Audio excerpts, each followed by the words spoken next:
Hello, everyone, and welcome back to Sunday. My name is The Real Josh T, and that was very loud.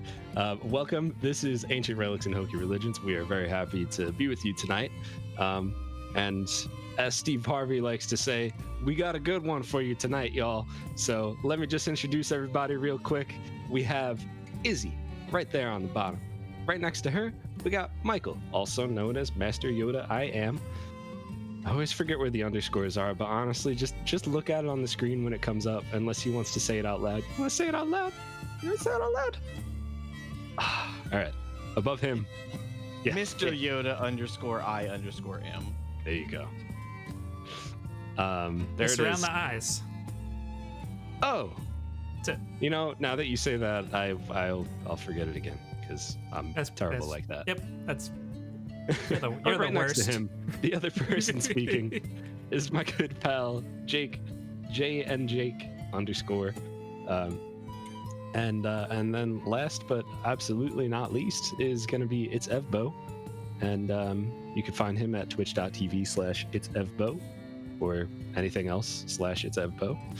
And myself and Jake, you can find us at twitch.tv or youtube.com/JnJ Tabletop. True. The J is for So- Josh, and the J is for Jake. Yeah, goodness sake. Play that Baby. Dungeons and Drake. We need to guys have get been that on around. Rare Drop one time for... That needs to just die. You shouldn't have shared it. For those who don't know, so Jake and I have a folder of like copyright free music and stuff that we could use, and one of them was like this jazzy beat, and there's one night I was just looking through our Dropbox and I found that, and I was like, okay, and I was feeling particularly crazy, so I just did a little freestyle to it, and then I decided to send it to Jake just for fun, and then now Everything, Josh. I save everything. every time we stream, he ends the stream with that. So Saying one of these days, if chat asks real nicely, maybe we'll do it. yeah, great. All right, so this is Ancient Relics and Hokey Religions. It's one of the shows brought to you by Rare Drop, specifically Rare Drop Roleplay, which is kind of Rare Drop's delve into the dungeon of role-playing content and tabletop content, all that kind of stuff. If you want to know more about what Rare Drop has going on, just check out raredrop.co, because they have all the things on the website. They have a lot of stuff going on. I actually heard some news about Guardian Con recently. That was pretty cool. Did you see that? I did. In space? It's out of this world. Yeah, that's gonna be really cool. I'm not even gonna try to explain that because I don't know how to explain it. I just know that it looked really cool, and if you go to raredrop.co, you'll be able to find out more about it. So definitely check that out. It's kind of like GCX Sims, right? Like that's gonna be kind of like what it is. It's kind of like what? Is it like The Sims, where like you're walking around? What are The Sims? I'm old. Someone help me. This is where everybody just lets me hang here with nothing. Yep. It's like they essentially, as far as I could tell, they made something in Unreal Engine, and you're gonna be able to make a character and walk around Guardian Con, but like It's your avatar. Yeah, exactly. I know what it is. I just like having fun with it. And if you guys want, we could just do an awkward pause. What?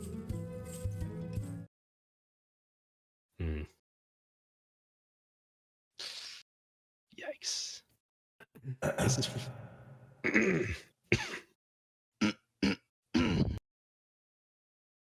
This is for you, Spotify. More for Jake, because he hates noises like that. Oh my gosh, I get so triggered. I get so triggered. It's so bad. All right. Well, Hi, chat.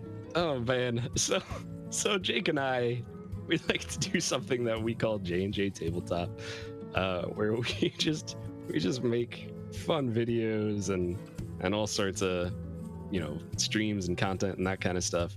And all of it, for the most part, is related to D&D. whether it's teaching you how to play the game or just coming up with new crazy concepts or letting you know like a little bit of our process for how we do things. Like if you've been watching this game and you're like, oh wow, Josh is doing a pretty good job DMing, and you want to know like how I do that, then just go to just what happened? Just go to our YouTube channel and check out all of the DM inspiration stuff, because that's pretty much any info that we give there. That's my process. That's what I use. If you've watched any of Jake's streams and Jake's like D&D things, I know there's some out there, not a ton.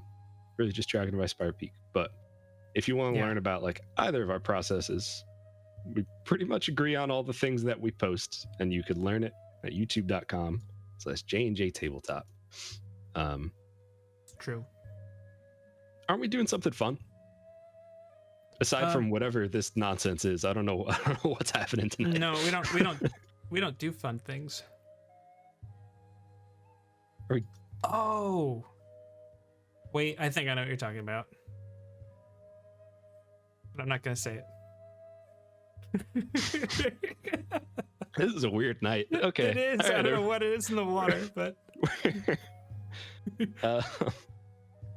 half an hour before the session, Skelly. It's more like while we're doing the intro. Yeah, that's true. But but yeah, we're giving away a copy of Candlekeep Mysteries on D&D Beyond. So if you want to check that out, pop over to our link tree over there, and I believe we have a link to the thing on there. It should be the first one listed. The first one listed. Wow. Mm-hmm. Yeah, it also is labeled giveaway. That should make that easy.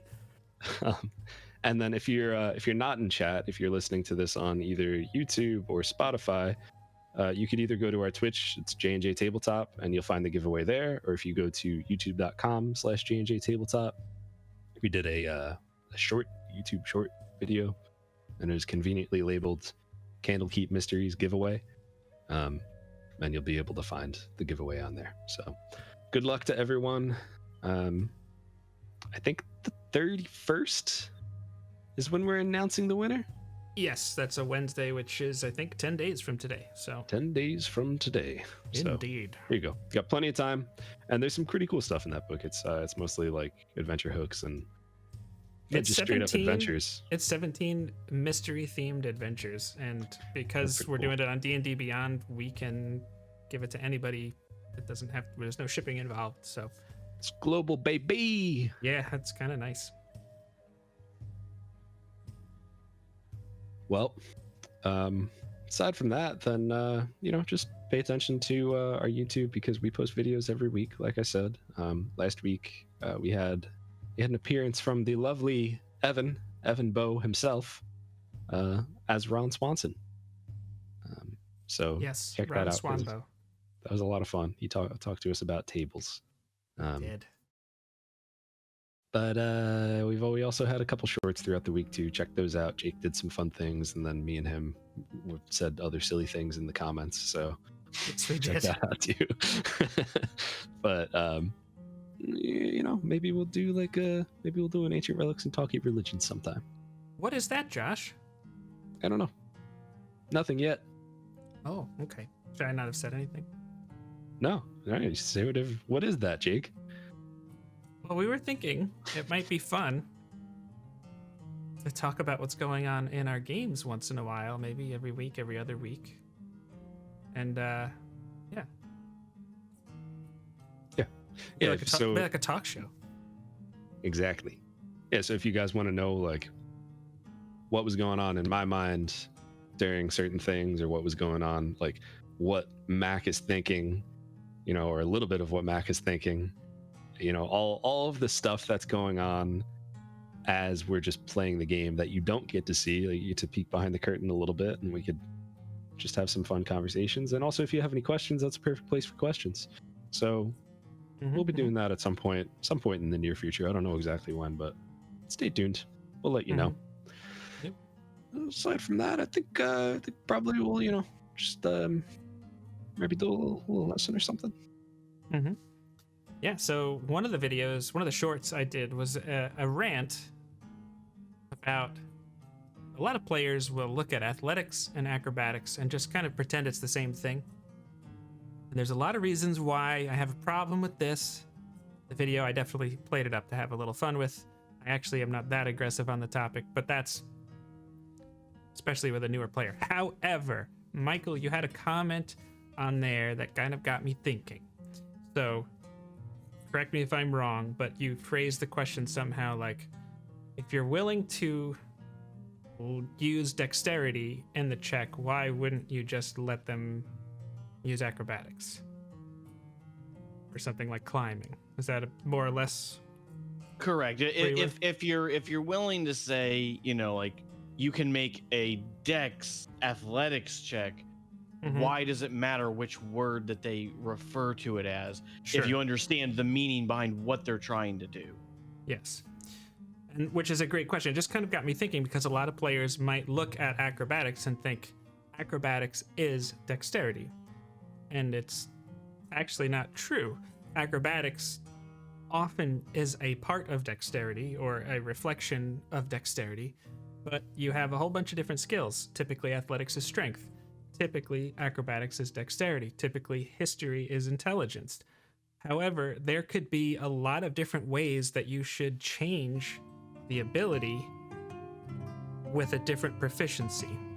So I thought it might be fun today to go around here and just come up with a few examples of how something might be off what it's normally, well, whatever a skill and ability would normally use. So that is what I'm going to ask, Izzee. I know you always panic. However, I'm going to go first and give an example. So investigation typically uses a character's intelligence modifier. The music did just get really loud, Evan. I don't know why. Josh is muted and it's really good. However, so typically investigation uses intelligence.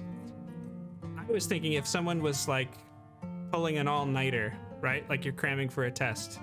That might be a constitution investigation check because you want to make sure that you're able to stay up and stay aware of what's going on and actually taking in the things that you're learning. That might be something you could do. Throwing a football. Typically, if you wanted to throw it far, that would be a strength athletics check. But if you wanted to make sure you hit an exact point, that would be more of a dexterity athletics check. So,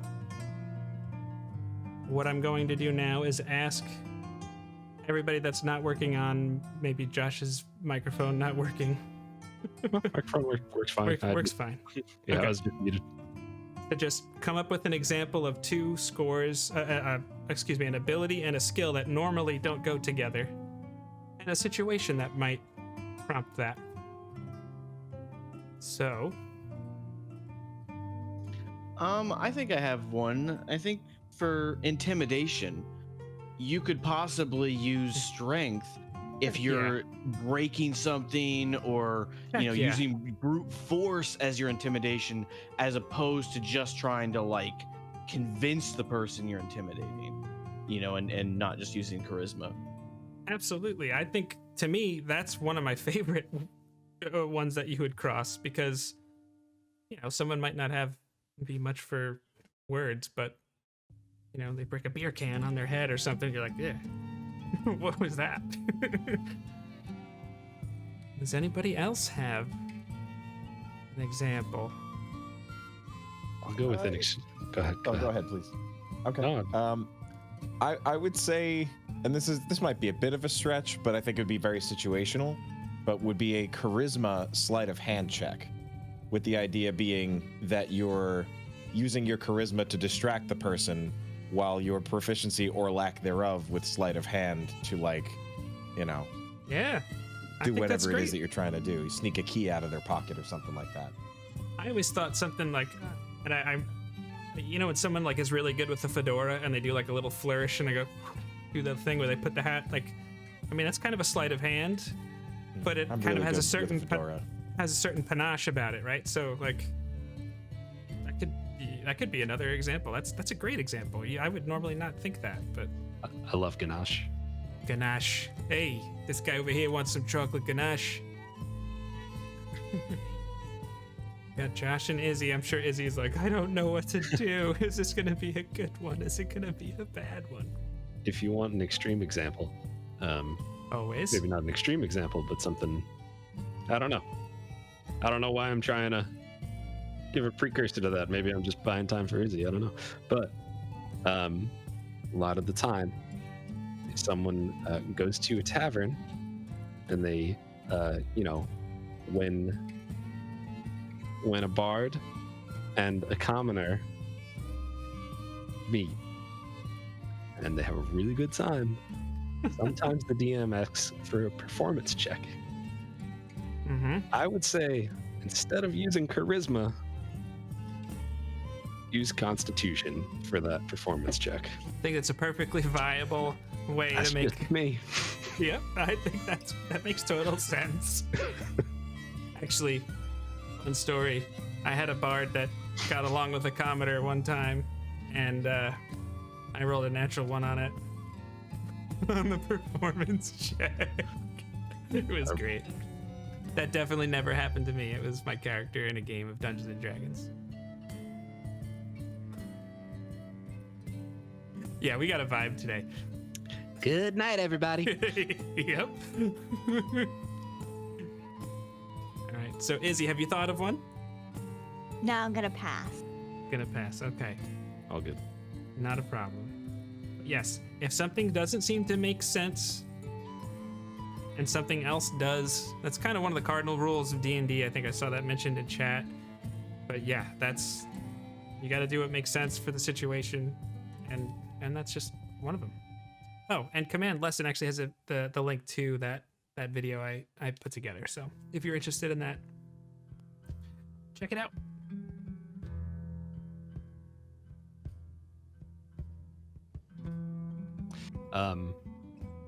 One of our friends in chat here was asking about ways to basically get into the game when you are, maybe you don't have a group or you don't have people local that want to play.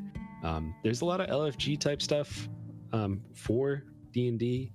I know Fantasy Grounds has like community type things. Roll20 has community type things.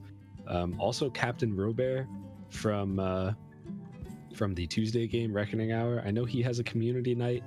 I don't know exactly how that works, but also if you do command JnJ, we have a Discord, and there's plenty of people there who love the game. A lot of people who are itching to play the game. So who knows? Maybe you could set up a one shot, or maybe we could set up a one shot or something. I don't know. But join the Discord. My thing is for any sort of like tabletop RPG or anything like that, like it should start, your group should start with like relationships and friendships. So you could do the LFG route. It might go really well, it might go poorly, but join someone's community and just make some friends, and we're all happy, organically. people. Exactly. Yeah. And you'll know. Yeah. You'll know. You people, you know what you're doing. Absolutely. All right. Is everyone good? I'd say Vale's kind of chaotic good. All right. Is that not what Well, you were asking? on that scale, Mac isn't good at all then, so. I was asking because of a message I saw on our regular chat. All right. So, all that being said, all the things, I think now we can let's start the recap. So last week on Ancient Relics and Hokey Religions, our adventurers, after a series of fortunate, unfortunate, crazy, wild times, they found themselves in a cavern temple space underneath the city of Malismere. After being left for dead, they started traveling down deep, deep underground. They found evidence of some nasty, spooky, spiky insectoid creature things. They fought some of them, they killed some of them, and then they found this temple that had an aura about it, and it was locked, and Vale decided to try to unlock it by getting his arm stuck in something. He had the right idea, but as he was stuck there and everybody else was trying to figure out what to do and how to get through, these little creatures started surrounding the entrance. Now they realized that there was some sort of abjuration. There we go, abjuration that was protecting them from those creatures. The creatures were not able to enter the space, and after some stressful times, they were able to unlock the door and get in to a maze. Now, when they started going through this maze, Vale stepped on a spot and vanished. He was able to make contact with the group and let them know he was okay, and as he was exploring, he found a note. And when he read this note, it spoke to him in the voice of the Archmage. And the mage told him that the lost wander this cave forever, this maze forever, changing and succumbing to their anxieties and nasty feelings. They read the note, found each other, spent a lot of time exploring this labyrinth. And during that time, they found one of these creatures, or rather, it found them. It latched on to Mac and did some nasty damage, but they were able to destroy it and continue on. After they started to continue on, they found these casket-like things, very similar to pieces of the puzzle to open the first door. So recognizing those pieces and perhaps a pattern, they decided to, or Mac decided to, stick his arm right inside and get his arm stuck. Now, we've seen something like this happen before. It wasn't so spooky then, because we know it worked out. But when Mac did this, something different happened. The barrier, this energy field that acted as a ceiling, began to drop down. And as they left Mac behind and brought Echo to his casket, boy, that's a spooky sentence,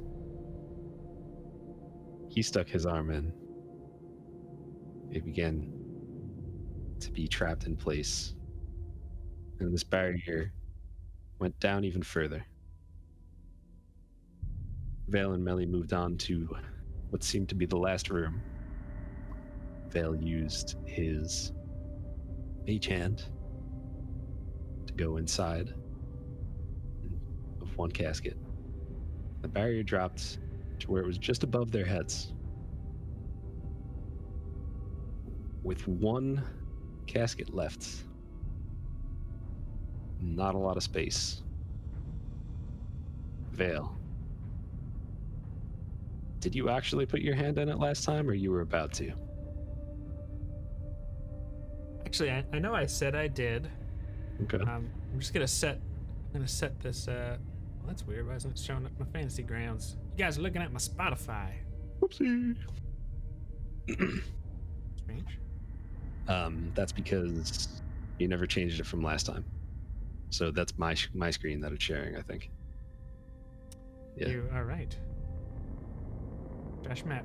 There it is. Perfect. Okay. Hey. Well done. And I know I had said I stuck my left hand in there, but that actually would, based on this, that actually would make Vale's back to the door, and I don't think he would do that. So he would use his right hand. So, he takes his shield out, He just kind of looks over at Melly. Just says, well, seems like one thing is for sure. We're all gonna be a lot shorter. He sticks his hand in. And it does the thing. All right. As your hand goes into the mouth of this carved statue or carved casket, you find purchase on a little gooey ball and grab onto it, and it almost feels like your hand gets sucked in and fused to it. And the mouth of the creature closes on your hand, or on your arm, rather. Not in a painful way, just in a you cannot move. As this happens, the barrier above you gets brighter and brighter and brighter until it is probably 10 times as bright as it was when you walked in there in the first place. It starts to pulse with energy, and it almost looks like when you stepped on that centerpiece and all the electric type things started moving around. You see that happening right above you, and it starts to drop rapidly. And just before it hits the top of your head, it dissipates. Oh, gods. So we could stand up again, is what you're saying? You could stand up again. And slowly, the mouth opens and your arms are released. Meaning your mage arm and your Arm. arm. And let me just was there anything, I know we were kind of focused in on Vale, Melly there. Is there anything notable we would have seen from Mac or Echo? Or should we just continue on?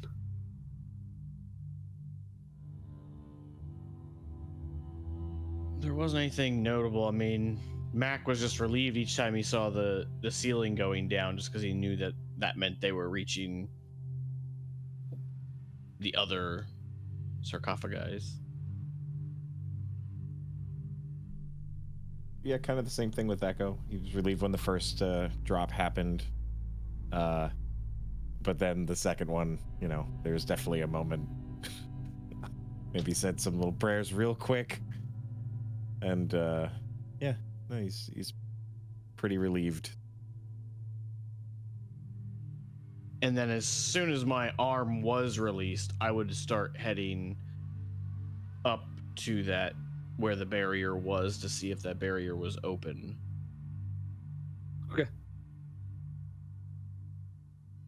Yeah, is that what everyone would do, you think? I don't know if you even talked about what you would do afterwards, but you think that's pretty much what everyone would do, just We didn't.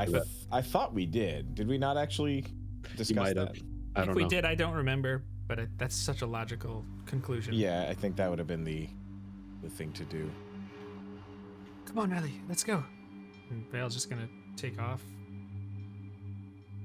Yeah, Melly will go too. I'm assuming that everyone can make it to where we were before without any problem. Yeah, should we just put our tokens over there or no? Yeah, okay. Yes. Okay, because otherwise I was gonna say, maybe everyone should just wait where they are. We could go pick them up because we got the map. Yeah. Yeah, why doesn't everybody roll me a survival? No, I'm just kidding. We did enough of that. It's all right. What kind of survival check? Anyways, Charisma. there you go. Your force of will. So is the barrier door still there?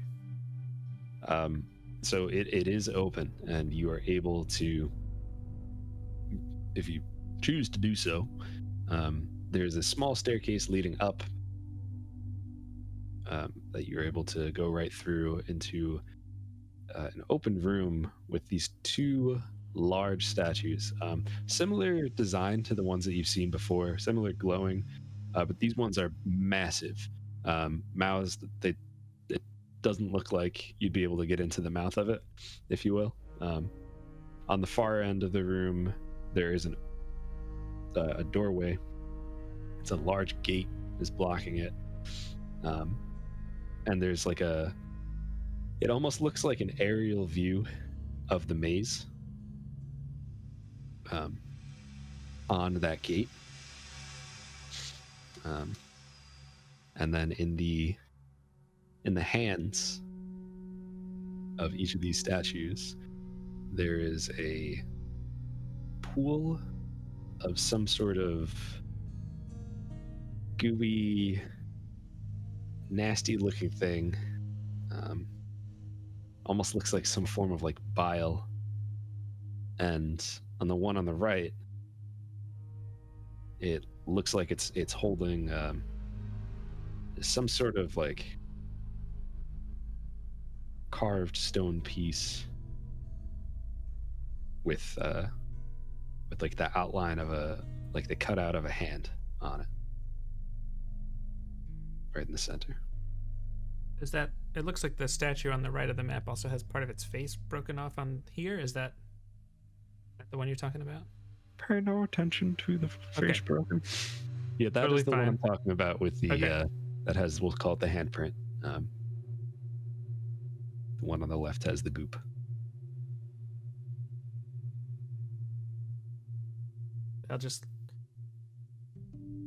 I'm not sure who would have gotten there first, but he at least looks at Echo and Mac to make sure they seem okay. Yeah. Echo smiles and nods, and pats Mac on the back. Mac just nods.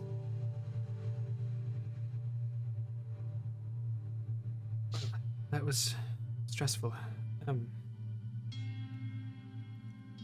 Guess we should just see what this next room has to offer.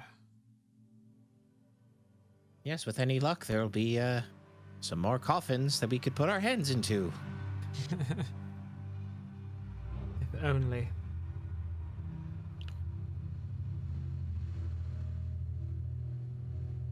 And so the gate that's straight ahead, Josh, that's the one that seemed to have the bird's eye view map, or is it the one to the right?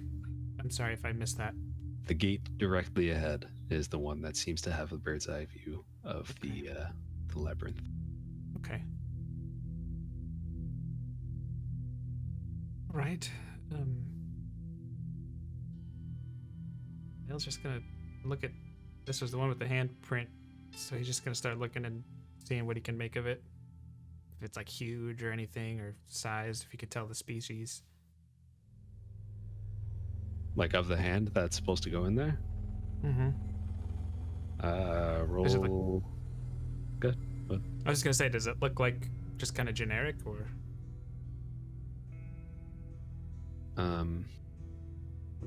Roll either nature or investigation.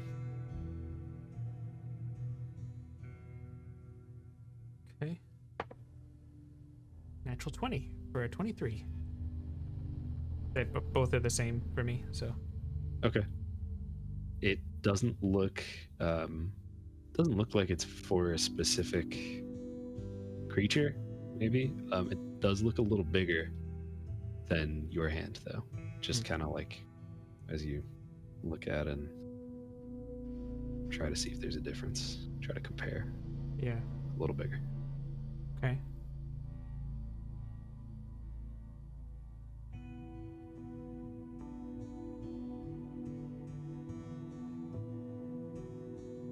I think Echo's gonna walk over to the yucky bowl, the nasty goop, and kind of to feel like he's doing something.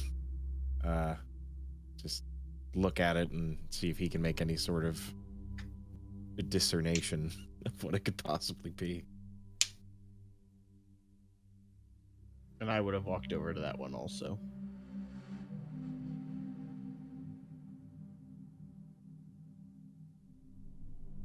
Do I make a check? Sorry. It's okay.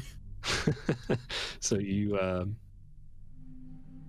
if you didn't hear it, you hear like coming from above you. It almost sounds like way above. It's like something maybe similar to like the we'll call it the footsteps. You also see some rocks fall from the ceiling. Who sees that? Just Echo or Echo definitely sees it. Everybody else make a perception check. I got an 18 for Vale. 17.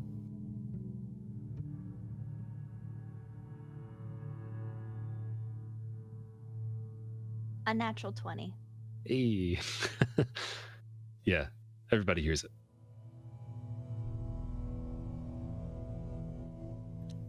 I think I look over at Mac, just side eye him real quick, wide eyed. Yeah. How high are the ceilings? They're pretty high up. It's hard to tell like exactly how high up. And I mean, in this room, they're fairly it's fairly contained. Like it's probably 15 feet up in this room. But back in the actual labyrinth, it was pretty high. Okay.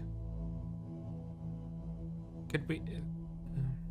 And Yeah. Echo, you were trying to take a look at the stuff on the left. Yes. Okay. How do you go about that? Oh, that's a very good question. I guess the question first would be, what does it look and smell like? Because I imagine it doesn't smell very good. It looks like it has like a yellowish green kind of color to it, but not like a consistent one. Like it almost looks like some spots are more green than other spots. Some spots are a little bit more yellow than other spots, and it's not perfect by any means, and not necessarily consistent. The smell, it's kind of like burnt plastic. That's Just vile. Yeah, exactly. Nasty. But it's not like crazy smelly. Like you didn't walk in the room and you were like, ugh. You know, it was just like when you got close and tried to get a whiff of it. Okay. That's what stood out. Echo's for sure going to regret this, but he's going to like recoil a little as he does it, but he's going to put his hand just over the top of it, not touch it, but put his hand right over the top to see if he feels any kind of warmth coming off of it. He's basically trying to determine, is this new? Is this fresh? Whatever this is. It does have like a slight warmth to it, yeah.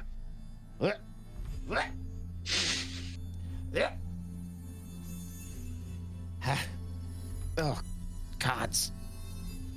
I don't know what this is, but it's fresh. Yeah.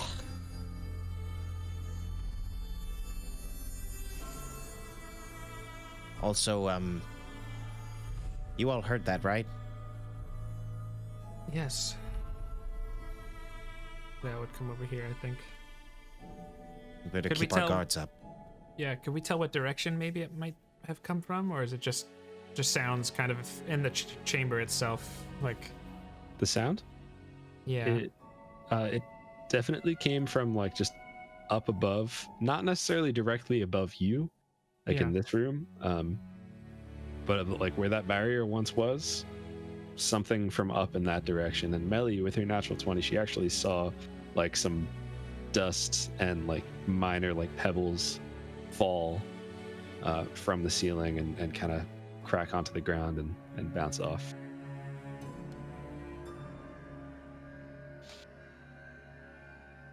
You think Can it's I? more sorry, of go those ahead. creatures from Chasm? Right. Because of the magic. Oh, we just turned it off, didn't we? Yes, we did. Oh, then we better move. I think you're right. Well, if anyone wants to do anything with this nasty stuff, go right ahead.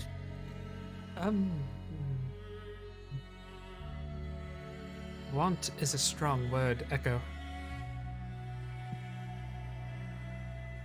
I think I'd be inclined to see what some of these other rooms contain before we did anything else. And Vale's eyes just rest on Mac, if he's looking at him or not, I don't know, but... Whatever we should do it quickly. Agreed.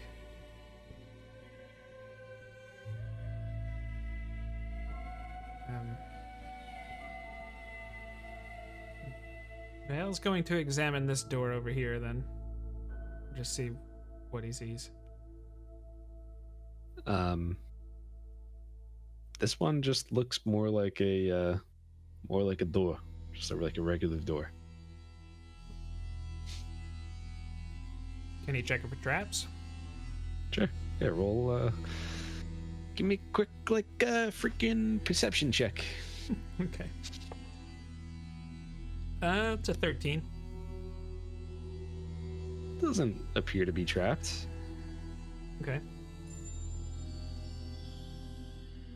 He just takes a couple steps back. Says, we have this key that we found in the entry foyer.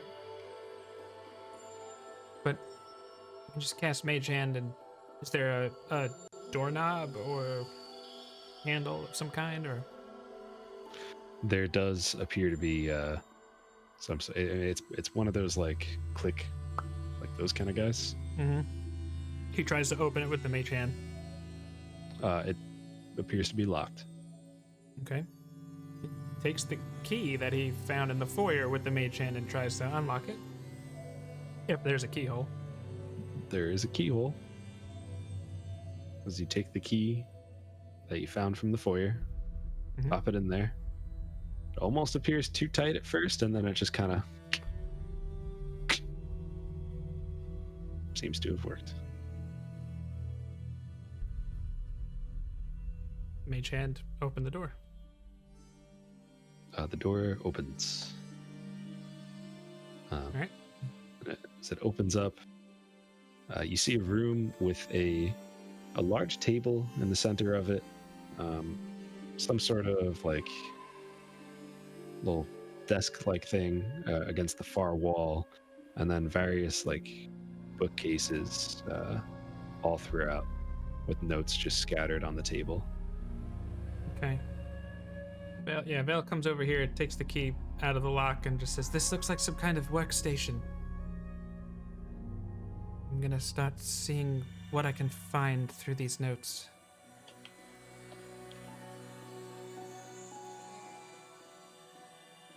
When he was originally starting to go over to that door, I would have gone into this room over here on the left side to explore and see if there's anything in this room of note. Sorry. Okay. Yeah. As you walk into this room, you notice that there are some broken chains on the ground in there, and various bones scattered across the floor. On the table, you see a very old-looking whip and some just kind of rusted out tools, more bones,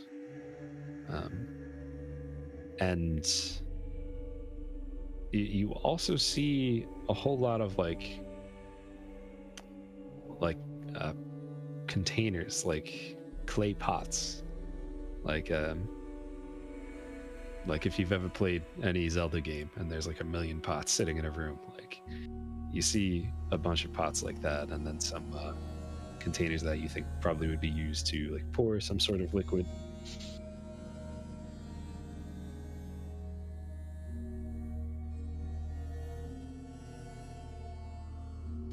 I head over to where Vale is.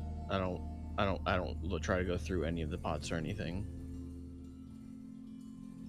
When when they both took off in opposite directions, Melly would have stepped into the center of the room so she could see from either point where both of them were, just so she could make sure that everything was okay. Nice. It was a very Melly move.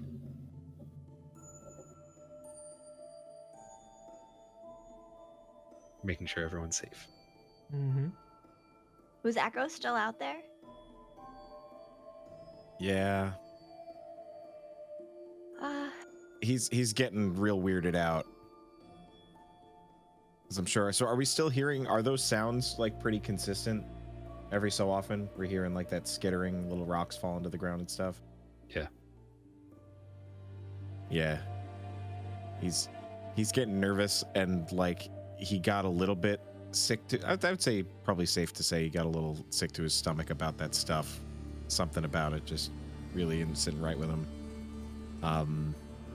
So I think he kind of finds himself a little bit glued to the edge of the entryway and just like completely spaced, just like looking for those things.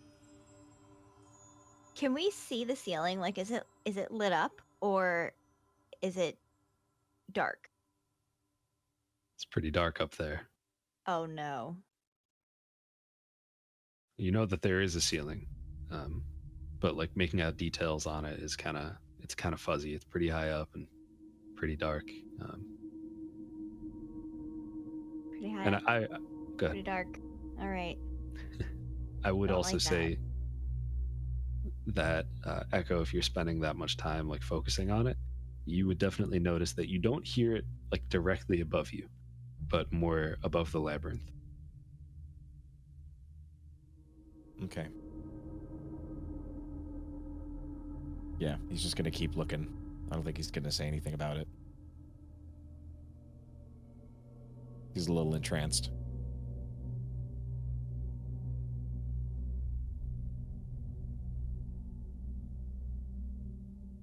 Right. I mean, Vale probably would have started with books and papers.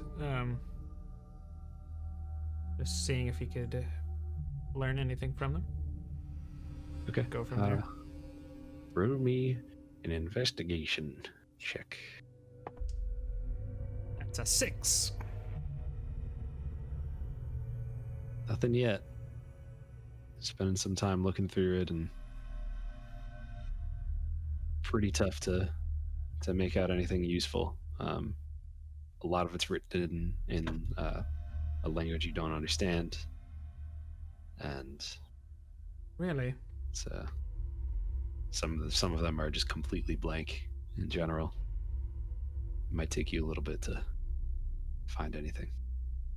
Vale just, as Mac enters the room, Vale just kind of shakes his head, and he turns and looks at you, Mac, and you've seen him look like this before. He looks confused, but not about the situation, about something else. I think I know how to do something I didn't before, and I don't remember studying it. And it will be really useful right now, I think. Is that why your magic has changed color? I think so.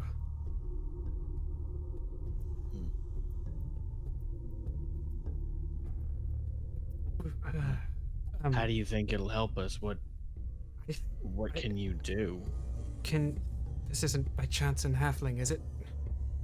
Or can you read this? And he shows him the books. Is it in Halfling? Okay. Not in halfling. This think is no clue what this is. I think I know magic that will let me read any language. And you just see him just kind of do this like movement with his arms, and you see a little bit of a shadow kind of go, whoosh, and you just see a little shadowy glaze over his eyes just go whoosh. He casts comprehend languages.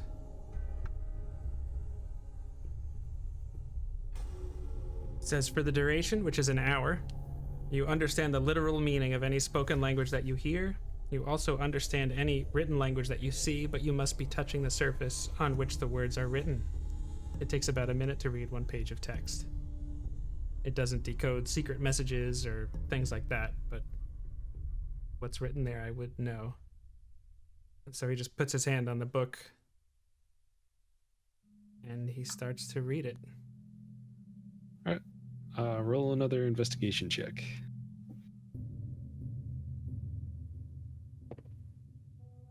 Another 6. Wham, bum, ba, bum. You found recipe cards. No, I'm just kidding. I now know how to make infernal cheesecake. Which might be what's in that other statue's thing.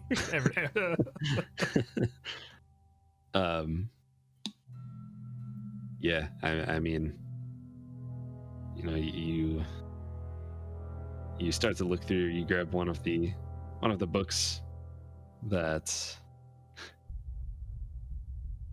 has one of the books that's open on the table. Pop over to the first page, and after about a minute,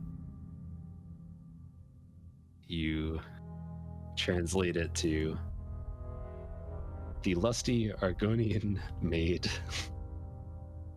Goes, oh dear. Well, that was not nearly as useful as I thought it would be. Will it get us out of here? That's one way to look at. No, it won't. No. He just runs his finger over the spine to see if there's words there, so he knows what book this is. Lusty Argonian maid, I take it. Yes, that's exactly what it is. So he just starts looking at any other papers or things in the room. Okay.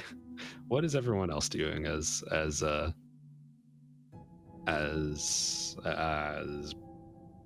whatever your name is, Vale? As Vale searches through all of these books and papers.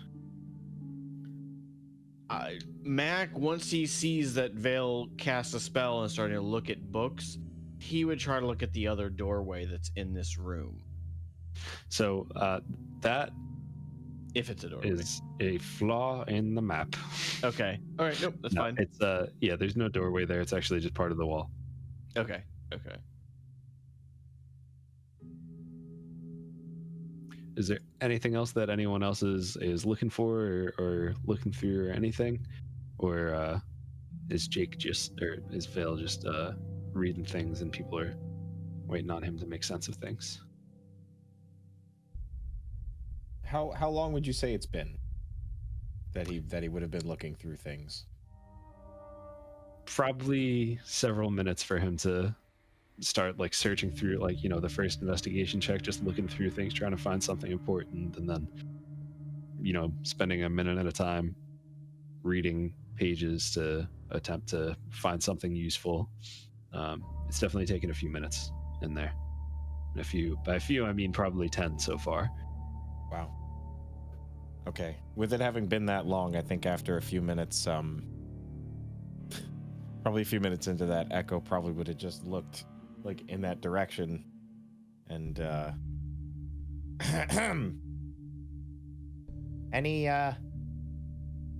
Any progress? We kind of need to go. No, I'm trying to see what's in here. Have you learned anything? Well, I think we're right. Those things are slowly following us. And I don't know how long we have before they make their way here. All right. Can you make sense of the main doorway up there? Oh, right. Let's see. Yeah, and he'll walk over and check out the doorway. As you mentioned, there's like a bird eye view of the labyrinth on the door. Is there anything remarkable about it? Are there any spots that are maybe marked? That center space is marked with the large symbol. It also has openings for all the doorways that you found, plus one more all the way on the bottom right. And as you're looking around, Melly, you're still kind of close to the doorway on the bottom? Yeah, Melly would have stayed right there so she could continue to look at everyone at the same time. Okay. Roll a perception check. All right. Gonna try and perceive some stuff. Okay. That's pretty good. That is a 19. Okay. You hear and almost kind of feel like a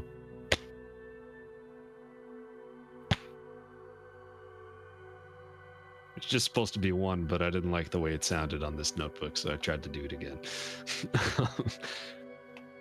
So when I feel it, does it feel like it's from the ground or like it's from above me or around, like just like like an earthquake? So yeah, it almost feels similar to like a tremor, where something just kind of slammed into the ground. It doesn't necessarily feel like it was directly below you, but definitely some sort of slam coming from the ground.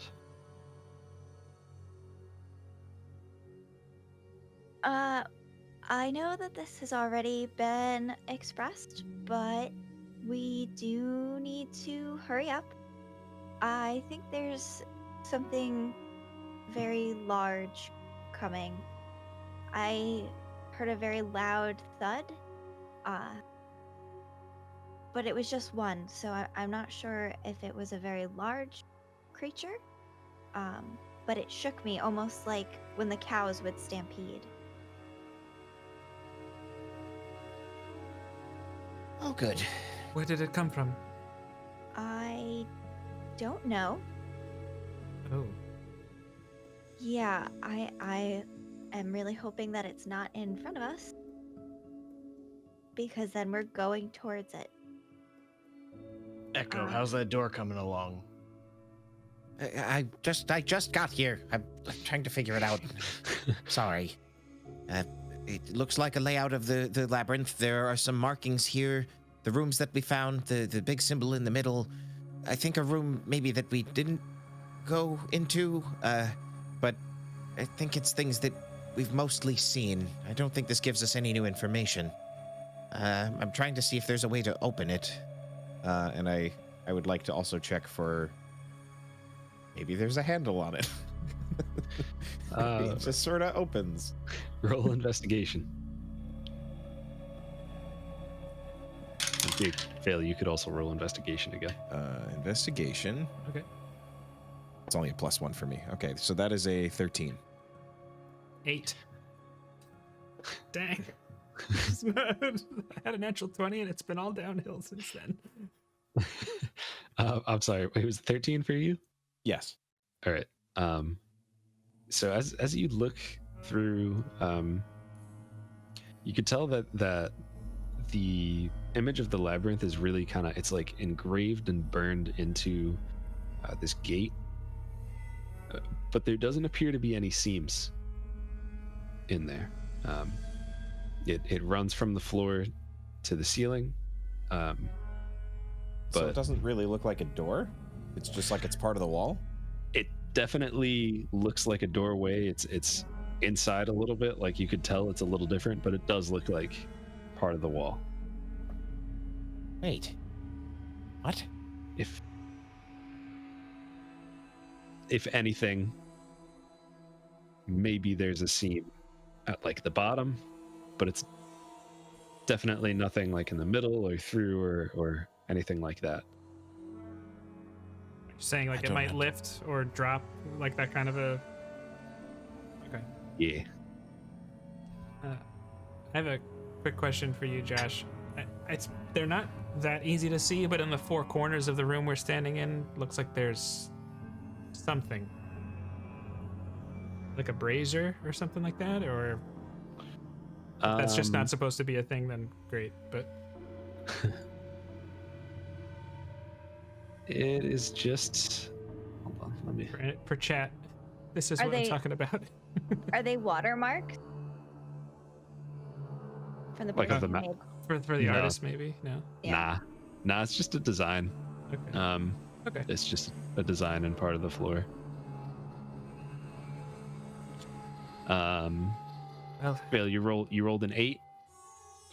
yep. So you look through for.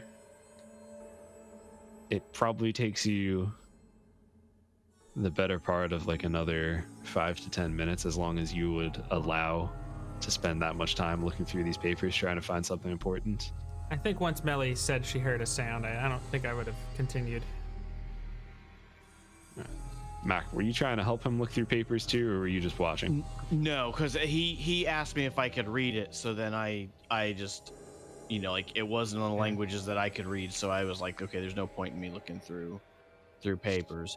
But when I walked out here, I would have walked over to the one that has the goo in it that Echo looked at. Mm-hmm. And then I want to pull out my poisoner's kit, and I want to take one of the vials that I have that's empty at this point, and I want to try to using the kit, because obviously I would think with the poisoner's kit I should have some ways to move liquid without actually touching it, and try to transfer some of the liquid into a vial Sure. or So slime or whatever it is. so you think it might be maybe some sort of like well, I don't know, I can't think of the word, but a little Possibly like a dropper of some sort, Yeah. Yeah, so you're able to get a little bit of this gooey liquid through, and it just kind of moves slowly, and it's almost like mucusy as it slowly fills this dropper. And as you pick it up and remove it from the little bowl that it's in, it appears to solidify.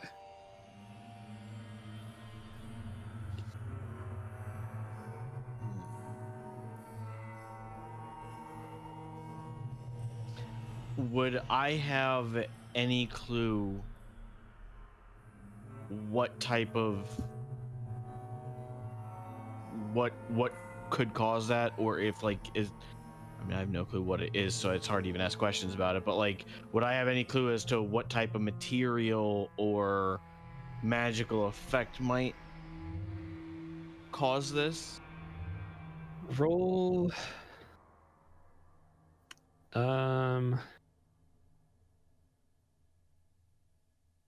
roll nature, and if you don't have proficiency in nature, I do. you do? All right, then just roll nature.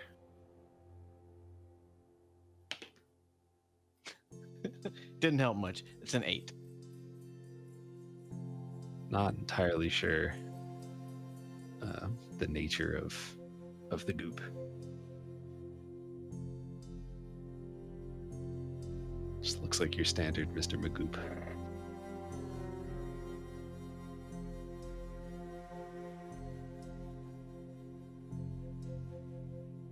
Do you relay any of that information?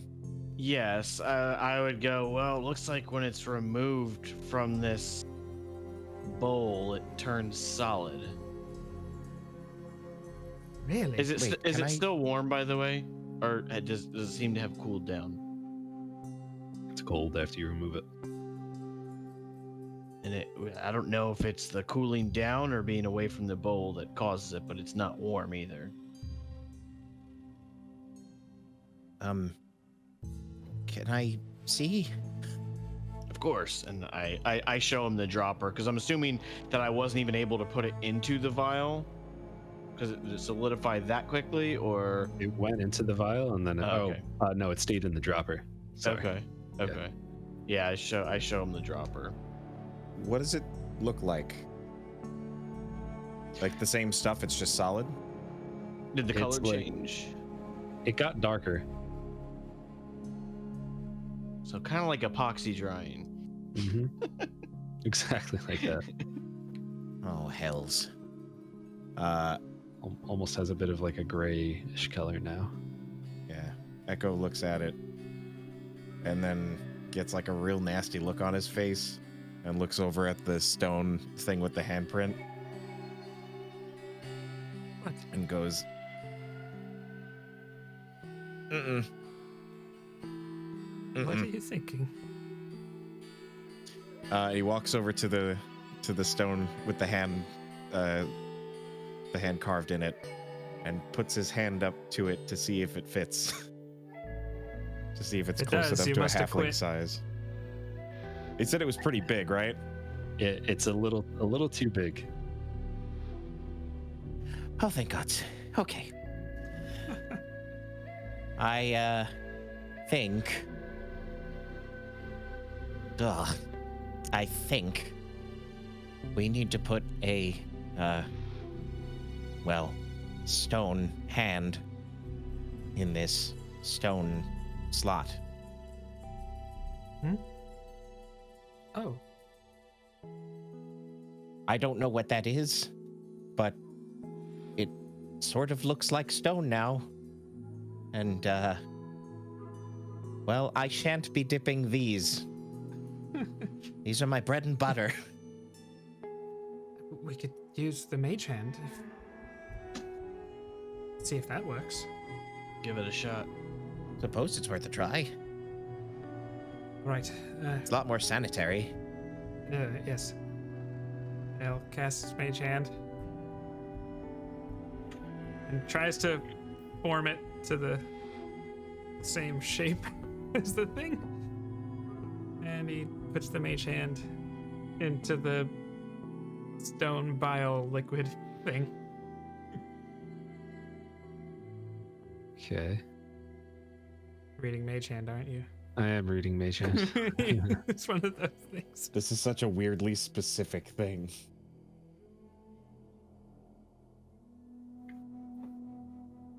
Everybody, just if you're playing D&D and you have access to take mage hand as a spell, just do it.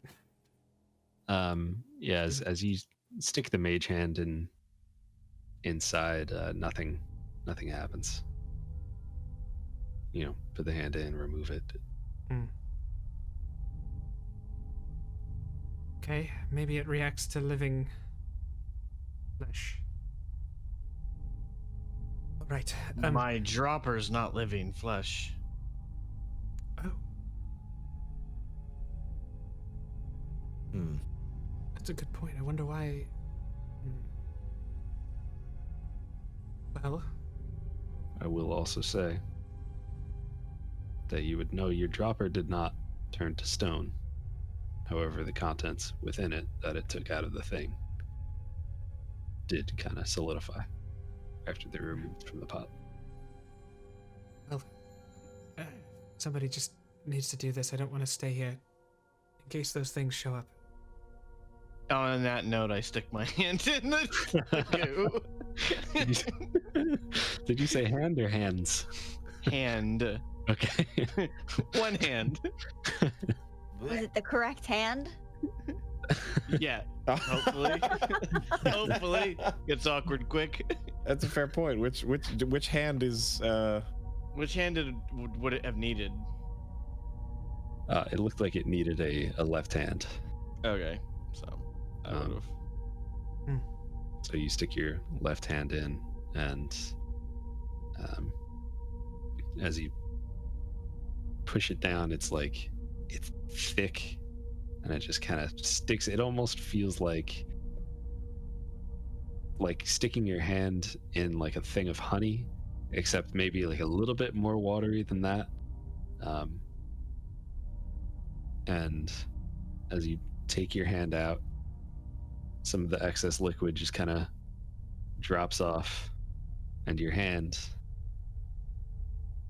is now solidified with a grayish color as it has All right. turned to stone. So then I'm gonna walk over to this one, and I'm gonna put my hand inside. Yeah, as you drop your hand inside of this thing, at first it seems like it might be a little too small, but it almost the cornucopia for your hand almost starts to get a little bit smaller, as if to fit it in there.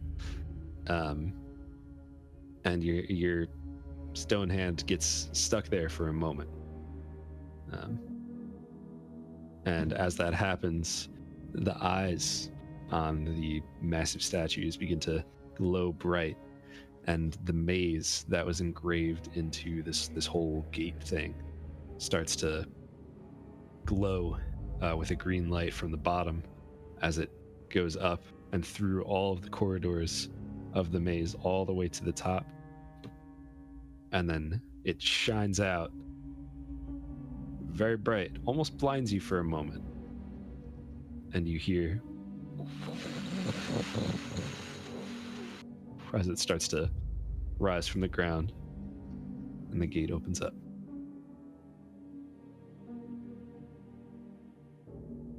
Nope. There we go.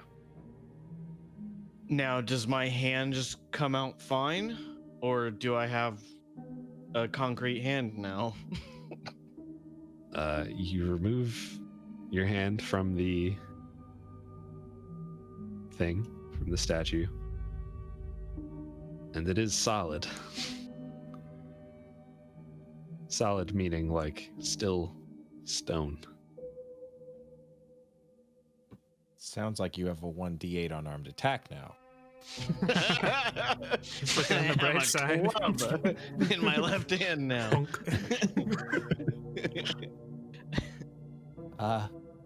Mac, your hand. So,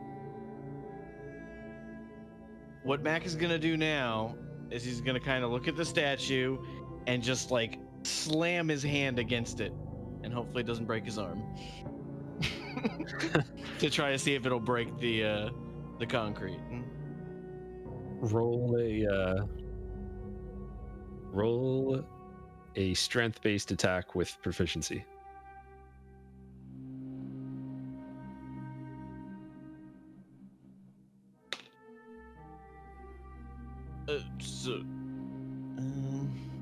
I'm not exactly sure what that would.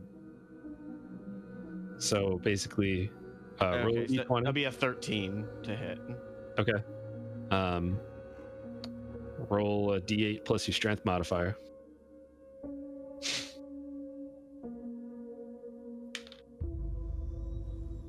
That is 6. So you slam your stone hand into the side of the statue,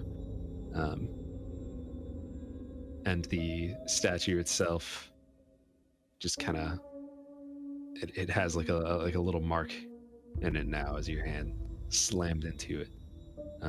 Your hand is still solid stone, doesn't appear to be damaged.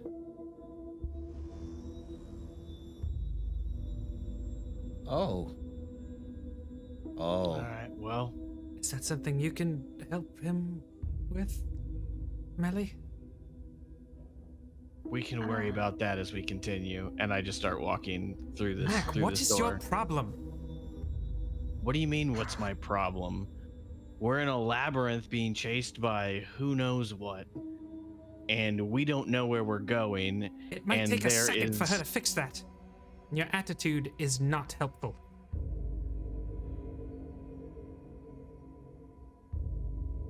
I turn around and walk back. I would really like it if everyone would just stop sticking their hands inside of things. We don't know what's happening. I understand the need for speed, but I don't know if I'll be able to fix this right now. But I can certainly try. Melly will use lesser restoration on his hand.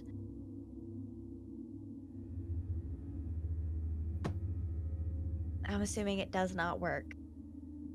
What does it look like as you use lesser restoration? Melly will like hold his hand in between both of hers, and you'll It see feels like cold. little bits of like white, like lightning almost going like through her hand, like through his.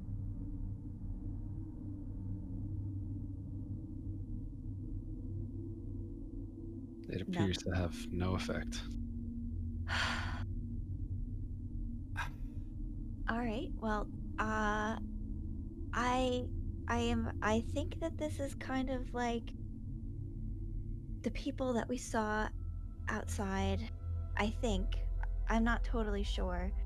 That were petrified. Now, and I just want to verify this with Josh. My hand still feels normal, correct? Oh no, you can't really feel it. Okay. Like you can't move it or anything. Like you're kind of stuck. Right, but like you can still like, I don't know, like I feel like it would feel different if your hand is stuck inside of something or if your hand turned into something. Yeah, your hand, it feels like it has turned into something more so than it's stuck inside of something.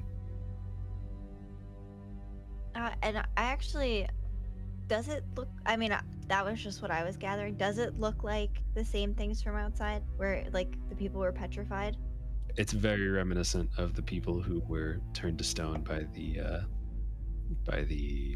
Basilisk. thank you, basilisk. I say. Oh, go ahead.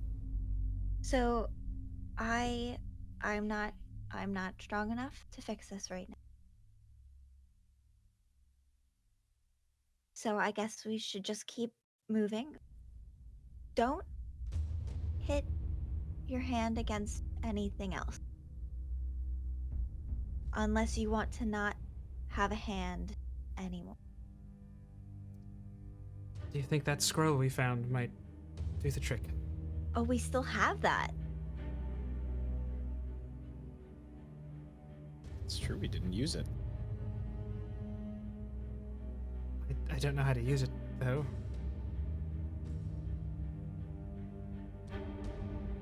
Well, I'm very glad that you brought that up, because I forgot that we had that in the bag of holding. As long as I would like to use it. Mac, are you okay with me using this on you right now?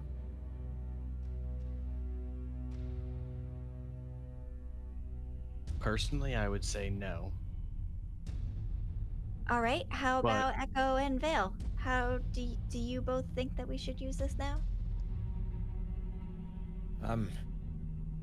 Do we know how long it takes? I think it takes an action in game, so. When Echo says that, I kind of nod at him. When you do that, Echo looks at you and says, "Sorry, by the way," and then looks right back to, to everybody else. I think if we can help him, we should try. But we don't know what else is coming, and I would hate to use this on something as trivial as this. You use both of your hands when you fight, Mac. This isn't trivial. I can And still I use would- a dagger. I'm not saying that you can't, but don't you think it might be more efficient if you have both hands I mean, functioning? certainly we may find. I definitely won my hand back, but I don't know what else we're gonna come across. but That we just- may need that to save somebody and not just a hand. We also might not, and this is a use for it now.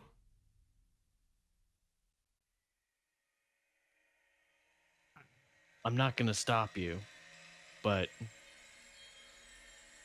that's what I personally think.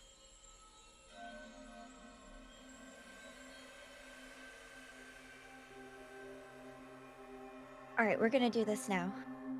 Melly will take out the scroll, and she's gonna use it. What on scroll? The scroll of greater restoration that we found earlier, that I didn't add to my inventory. That's okay. Sorry. It's all good. Okay. And while that's going on, I know it's I hate being the player that just goes insight check, but like, can we really tell that something is really under Mac's skin or something's going on with him right now? Like, is that Roll an insight check. all right. That's a little better than I have been. All right, it's a 17.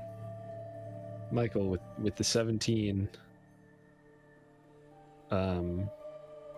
one, do you think that Vale would notice anything specific? Or two, if you're trying to hide something, would you like to roll a deception check to contest his 17?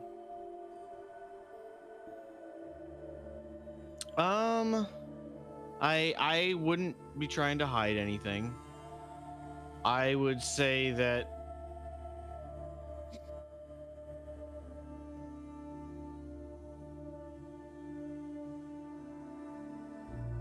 it's probably just like a finality of Mac possibly accepting that he might not make it out of this, and it's affecting him, and like and he wants to keep moving forward and do whatever needs to be done to help as he continues. I don't know exactly how Sure. that would come across to Vale, but it's just kind of like, what's the point of using it on me? Yeah. You know. I feel like with Vale's age and a little bit of experience, he may have seen some people act like that before. I think that's fair. While you're doing this, he's just gonna take a step back, look at Echo, and just go,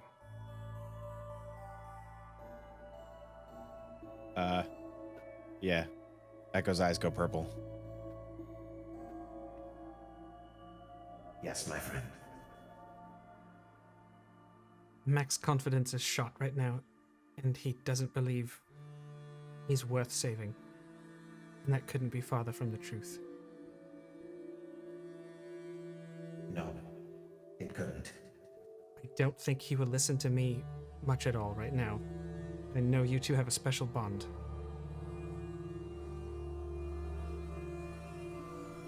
I'll see what I can do.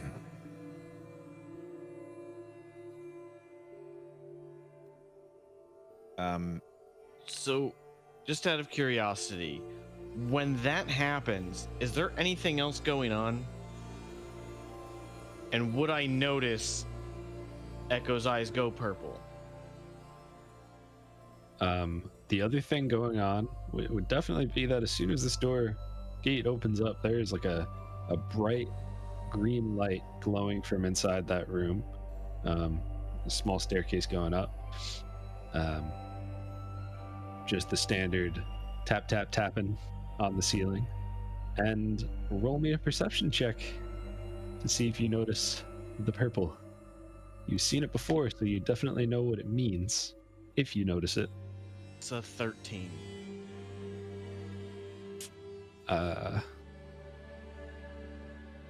Well, how about I this? also want to say, hold on, because Sure.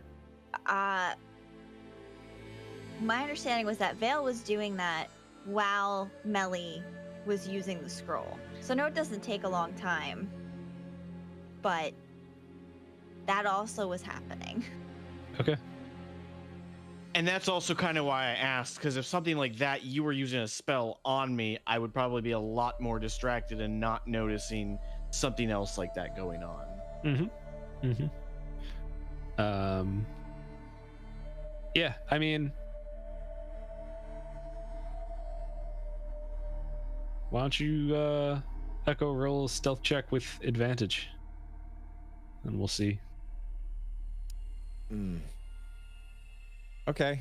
Unless If you want think me to do that, that's fine. you- I'm gonna say Echo wouldn't be making much of an effort to. It's not like he's trying to like hide his eyes or anything, and true. they go purple. Like his eyes are gray and they go purple. Okay. It's not like they're not glowing. It's just the color changes, and it's a semi-obvious thing. Okay, I'd say So Mac I would- definitely notices it then, because Mac is kind of like He's that's facing kinda that who direction. You are. Yeah. You're facing him. You're kind of hyper aware in general. Is that? Yeah. Or that's, I mean, because I feel like there's a good amount of conversation that's been going on. I would be paying attention to pretty much everybody, mhm. and like you, I'd even just nodded at him when he was making his statement. Okay. Yeah, so I'd say you definitely notice it. As that happens, Melly, are you doing the thing? Yes.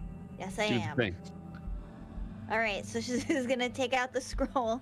She's gonna do the same thing as before, but she's gonna lay the scroll over the top of their hands to use it, and like read from like the top of it. Okay. Yeah, it's like when you open it and put it over his hands, like and start to read it, the words begin to glow like off the page, and there's this kind of swirling light show of just the letters of this as they come out of your mouth and off the page, and the scroll itself burns up into ash over Mac's hand, his flesh and blood hand.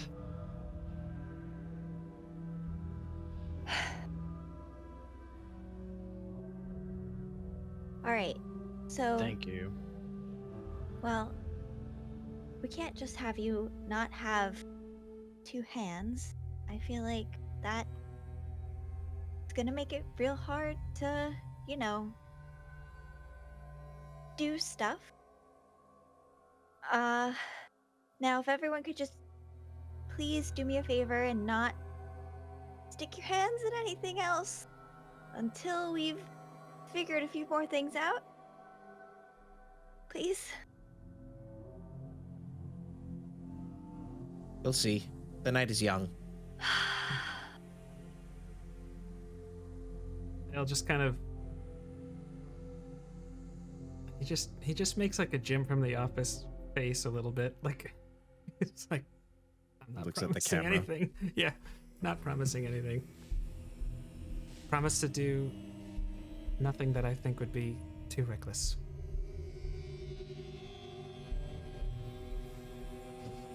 And then he turns to see what the heck that glowing green light is.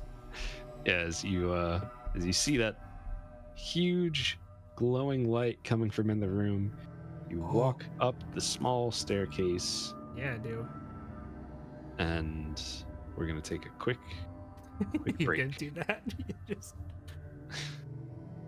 If anybody has any questions about any of the things, just throw them in chat, and we'll get back Yes. to them as soon as we get back. We're just gonna take a quick break. We'll Yep, see you all in a sec.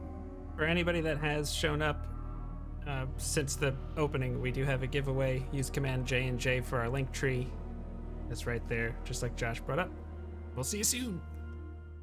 As you walk through this little short staircase, really it's just a few steps. As you walk up these few steps, you're in a room that is just lit up with this green glow.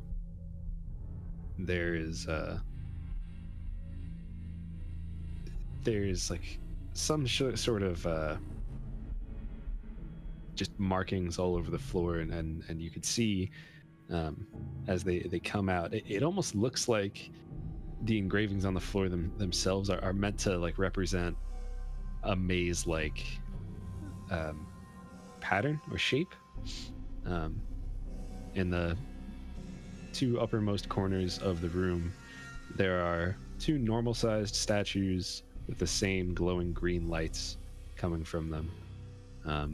In the center of this room, there is a large green glowing engraved pattern on the floor with that same dancing light pattern, and there's a pedestal in the middle, and there's like this that green light in a maze-like pattern just follows all the way up this pedestal, and on the top of it there sits like a handle, like the handle of a dagger. Like there's a dagger sticking out of this thing, and light shining on that as well.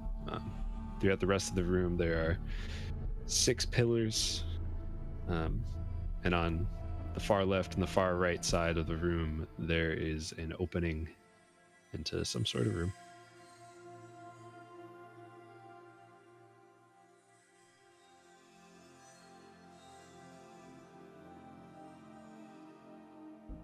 Well, this is a little different.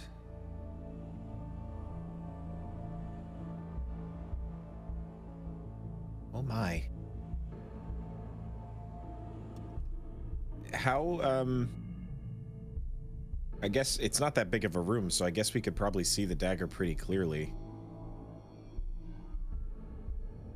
Is it like just a normal size dagger? Is it like especially ceremonial looking? It is very ornate. As you get like kind of a really good look at it, you see that the handle itself is just covered with. Hold on a second. I wrote out a nice little thing for this. I forgot to pull it up. You got box text? I got text boxes. Oh, Boxes upon boxes of text. boxes, How you doing? baby. Boxes, baby. Baby. This box of text is a big boy. Let's see. Where is the description? Yeah. So it across the handle of this, it appears to be made out of like some sort of stone, and there's a maze-like pattern all across it, and no matter how hard you look at it, you can't figure out where the beginning is and where the end is of it.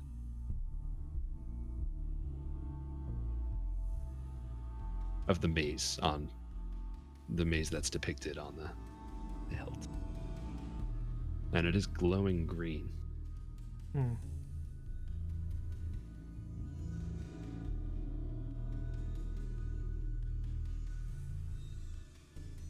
Hells.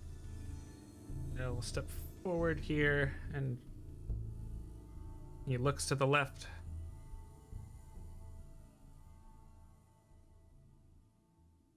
He's gonna start heading that direction. Sure.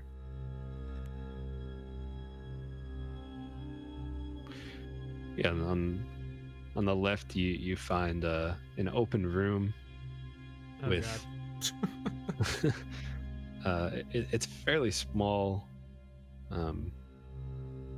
but there are 3 of those casket like objects, all glowing, the same engraving on them, and there's also like some sort of pool, almost like a sink or like a bird bath type thing, just stuck against the wall, and whatever liquid in there is, it's like a little bit murky. It doesn't look like clear water. Val conveys that. Is it loud enough where everybody could hear? Stick your hand in it. He Don't just stick your hand in it. turns and smirks like I literally flinch when you say that. Max kind of glances back. Sorry. Takes Bad another timing. step. Okay. Oh, Melly's gonna keep up. If Mac is walking towards that dagger, Melly is going to try and be one step in front of him. You may try. oh god. I move faster. No, I'm just kidding. As you step onto the light, it kind of dances around with that like electric pattern that the three or the two other centerpieces had.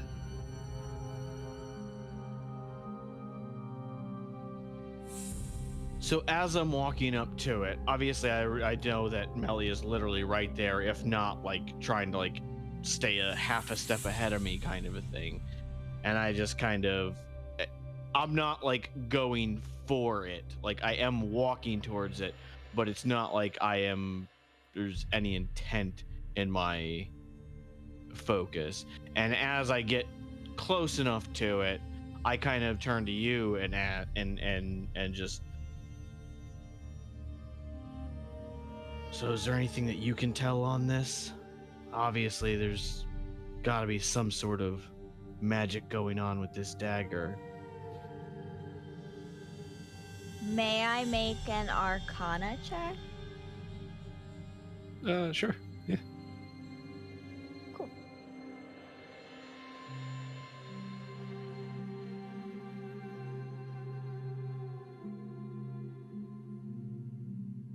$15. Oh wait, hold on. I'm proficient in that. Sorry. 17. Nice. Oh wait, 18. I was gonna say, I was like, +3. Sorry. Is that your Math. final answer? Yes. I can add, I swear. Yeah, so taking a look at it, you could tell it's obviously magical. If you had to assume like the nature of this light and everything, just based on like past things that you've seen throughout this same section, you probably say it's probably more like abjuration type magic, and you also get the sense that it's very old magic. Some might say ancient. Maybe a little hokey. Does it appear that there's an Definitely exit pokey. to this room? At first glance, no.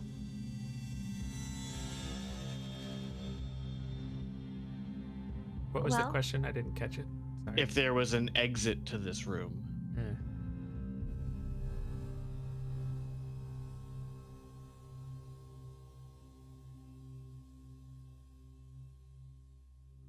Sorry, Melly, you can talk. Like I need to cut you. Oh, no, I didn't. I'm sorry. Did Josh answer your question? That there was not an exit. Oh, Or, like, okay. An apparent exit, we should say. So for some reason, I thought he was going to repeat the answer. Well, it seems pretty standard to the other magic that we've seen. Abjuration and very old. But past that, I'm not really sure.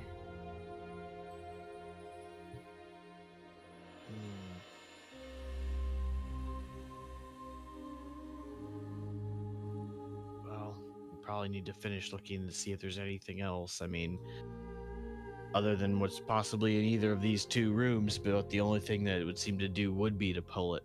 Not saying that I'm going to, or that we should possibly use something like the mage hand too, but unless there's something we can find. You seeing anything else over there, Vale? No, just more of those caskets and a basin with some kind of murky water. Nothing Is he- really yet.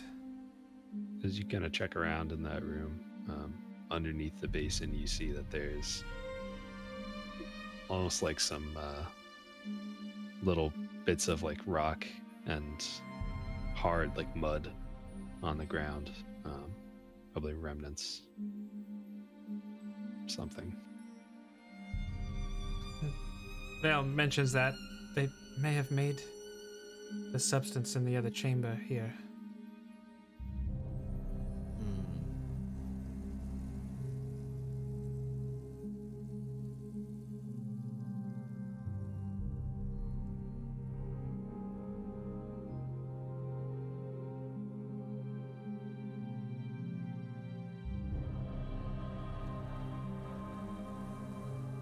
Well, we probably should check the other side.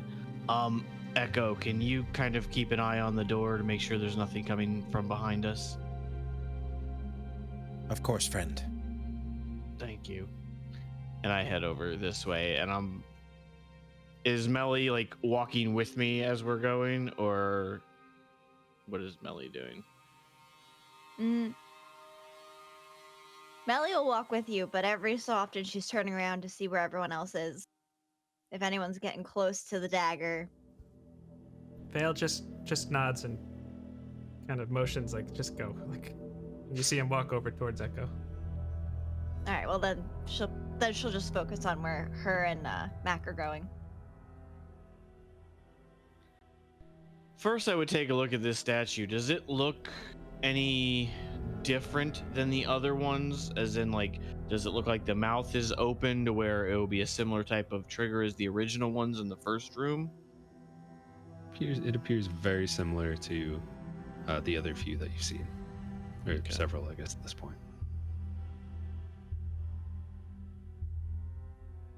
And then, is there anything in this room of note other than the sarcophagi?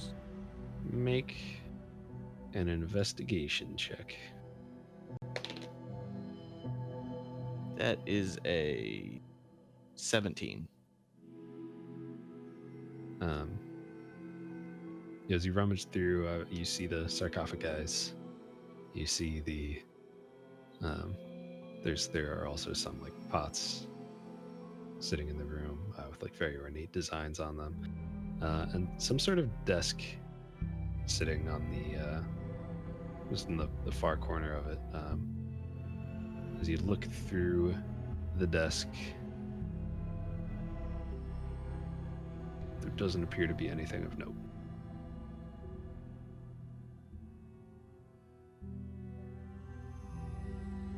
Okay. Are these sarcophaguses the same as the ones in the original area, or the second area where like the mouth there was like a spot to reach in? Because I know the ones in the original area I don't think had that other than the broken one. They're the same as the ones in the original area. Okay. So I would turn. I'm just gonna walk back to where Echo and Vale are. As they're Have walking we seen back. anything? Oh, sorry. Go ahead. So, anything of note there?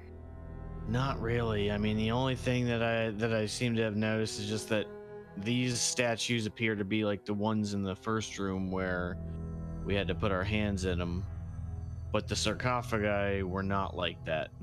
So I don't know if that's what we're gonna need to do, or if it has something to do with the dagger itself, or maybe a combination of the two. All right. But I'm also worried about the fact that there doesn't appear to be a way out.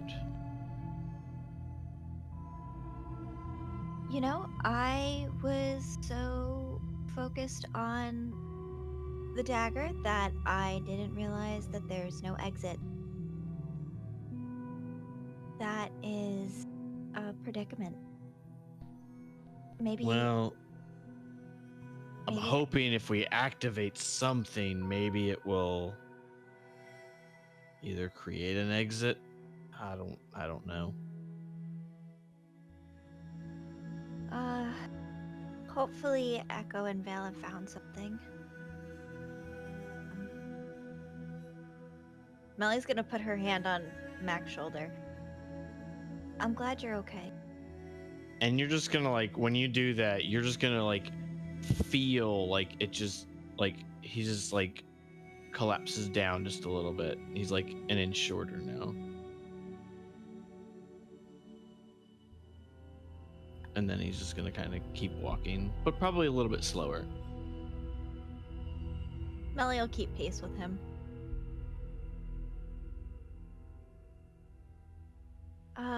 Well,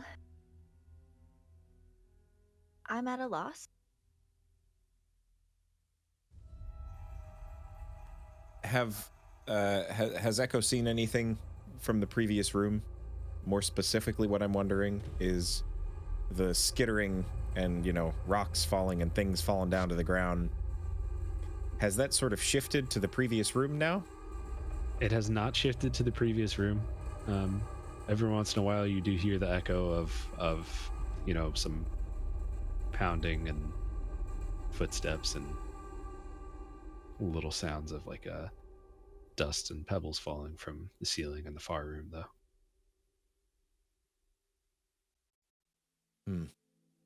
It seems that we're, I don't want to say safe, but less in danger than we were before. Still, did I hear correctly? Is there no way out of here?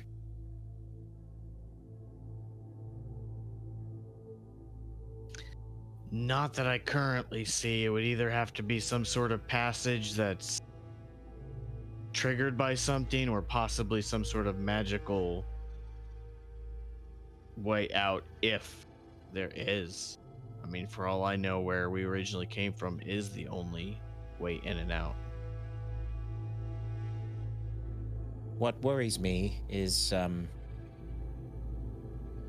this feels quite reminiscent of that other temple.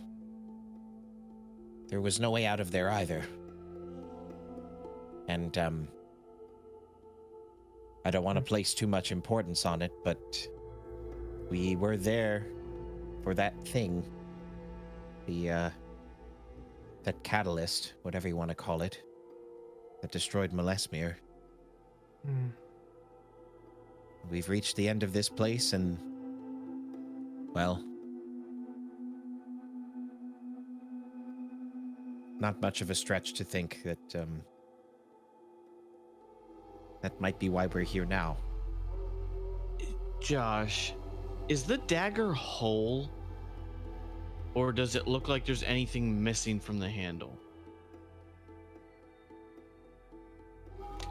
It appears to be whole. It doesn't seem like anything's missing, aside from the fact that whatever blade, if there is a blade, is buried into the pedestal.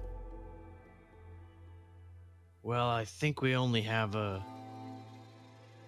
few options here. So it would appear that the two statues in the corners are very similar to the ones in the original room that we were in. That we had to put our hands in the four of them to get it to open. Obviously, there's only two here, but they're similar in the way that they look. And then the other thing is as to whether or not pulling this dagger out would do anything. Now, obviously, I look at my left hand. I would prefer not to go pulling anything else or grabbing strange magical artifacts.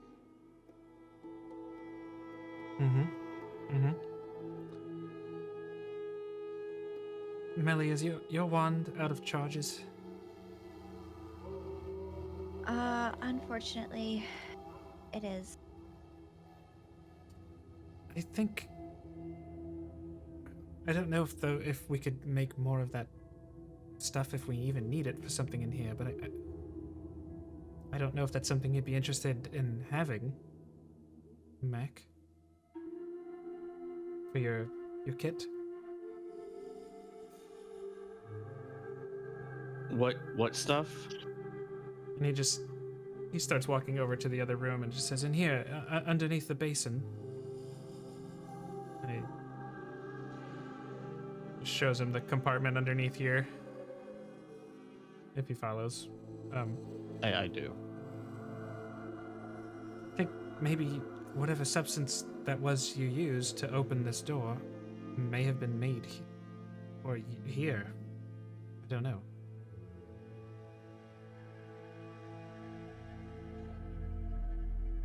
Even if it's not part of the answer here, it just sounded like something could be useful in the right situation. I don't know. I try to put a sample of it into one of my vials. Which one are you using? What do you mean? Like, I know you had the one that still had the I would think that there would be multiple, in a poisoner's kit, just because being able to combine and change things and only mix things.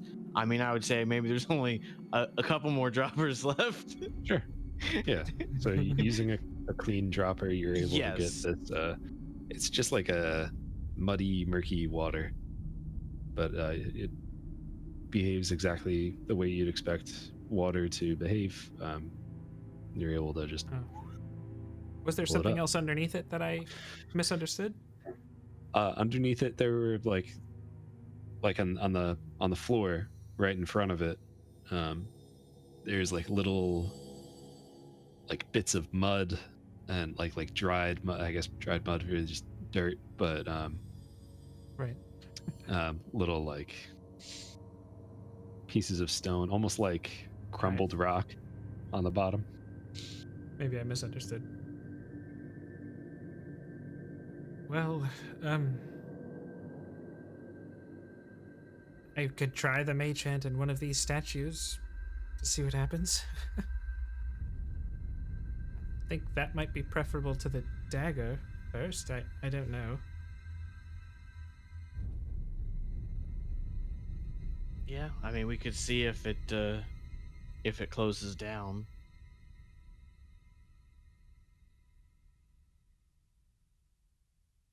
Is Echo looking out? He's less like before. He was kind of totally entranced because the sounds are right outside the door. I think after a few minutes and seeing that it doesn't seem so far that they're making their way in, he's not like too concerned. So he's looking out, but he's still trying to kind of keep track of everybody. But are you is Melly getting fidgety? Well, she was gonna kind of like slowly walk in the direction of the dagger as long as no one else is gonna notice her. Like she's like kind of making it seem like she's trying to just make sure she could see everyone, but she's like, well, Vale and Mac were in the room like looking at the water. She's like, inching her way up. Okay. Well, So I are will you- say Echo's not trying to like catch you, if that makes any sense. Like, I think if Melly's about to do what I think she's about to do, Echo would not suspect that she's going to do it at all. So even if he saw, like turned around and saw Melly sneaking over that way, he's just kind of like, okay, just checking out the dagger. It's fine.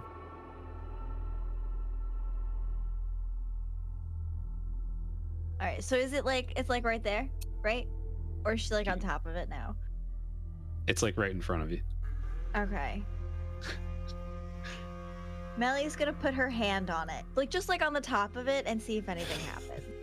I love that. All right. As you do you like put your hand around it, or you just literally just like touching it to see, to see if like anything happened. Okay. Yeah, as you put your hand on it, the same way the light kind of dances around your feet as you step to it, the light that was kind of flying around all angles of the maze-like pattern on there, it all kind of shoots straight up to your hand. And as that happens, make a Constitution saving throw. Just kidding. I can't wait to actually do that, and you guys aren't gonna believe me. It's gonna Yeah, be we're great. gonna be like, okay, yeah, good one, Josh. Okay. Like, no, seriously. All right, Melly will like, could she like move it at all? Like she'll grab it and like wiggle it. Is it loose or is it like tight? Are you trying to like pop it up, or just like No, just like left and right? Yeah, like a shifter in the car. It does not shift.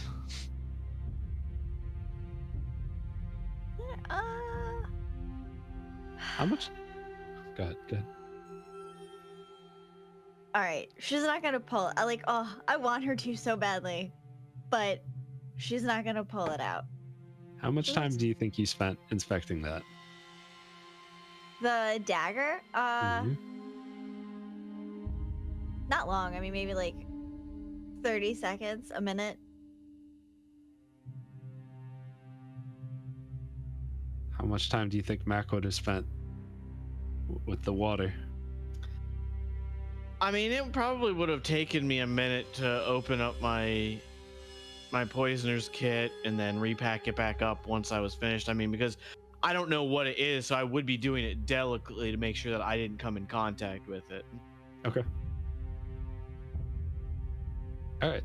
So, as you kind of finish up what you were doing with the liquid, you turn and you don't see Melly touching anything, but she is standing like right in front of it.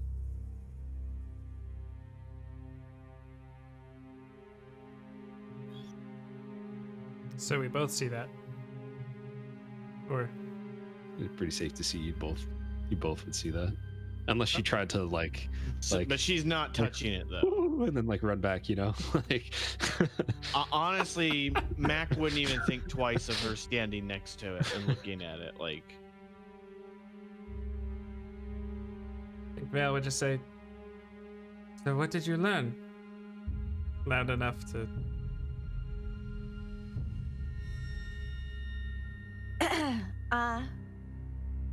What? Did you learn anything? I've learned that we shouldn't put our hands into things. Putting our hands on things is a little different. Okay. Echo turns around. I mean, you do realize the first two solutions were putting our hands in things.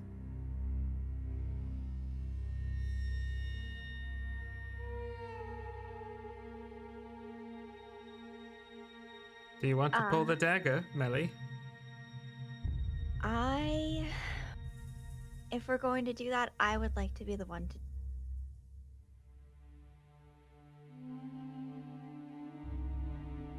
Vale's expression kind of sinks like a micro expression. A little, maybe a slight little, like a half a blink or whatever. Okay. Why? Everyone else is taking chances, and I can't very well let everyone else always be on the front line. Well, I'm just in the back. But we can't fix your hand if something happens to it. Well, for most things, I only need one hand. What, did you two have a meeting when I wasn't looking?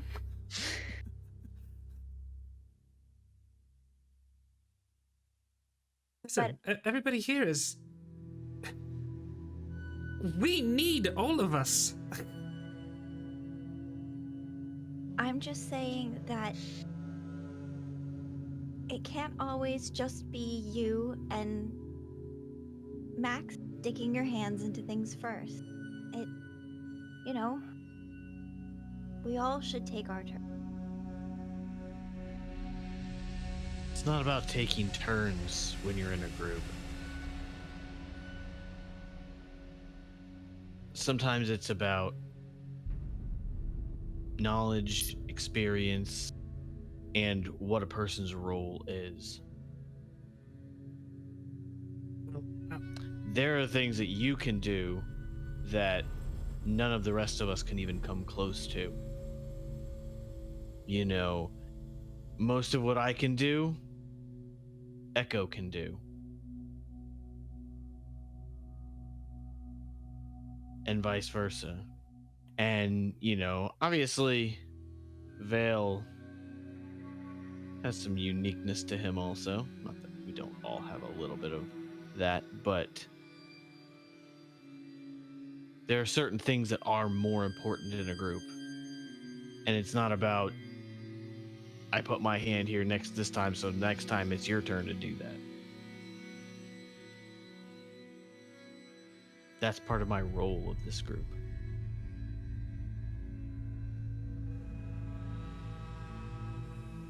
Well, how about this? Melly, this ring is almost empty.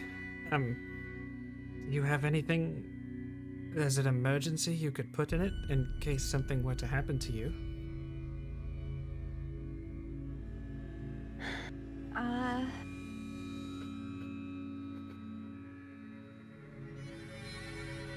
I do have something I could put in. I wish that my abilities were more complex. But, I can put a cure wounds in. I've got one of those.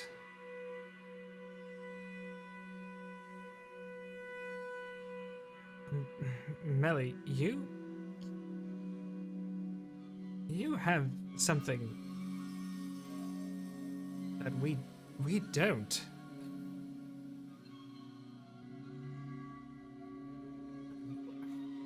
I don't know how to bind wounds and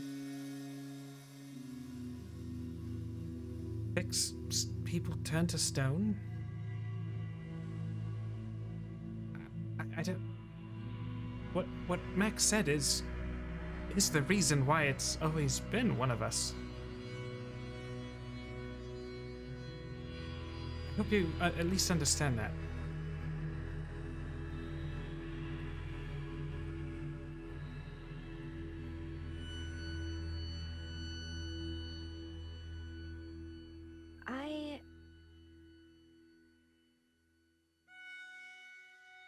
I can't just idly sit by and always let all of you put yourselves out there on the front lines to what feels like, I know, reach towards our goal, but it also feels like always stepping in front of me. Idly sit by? You personally brought me back from the brink of death at least 2 times. I don't consider that idling sitting by. No. Completely agree.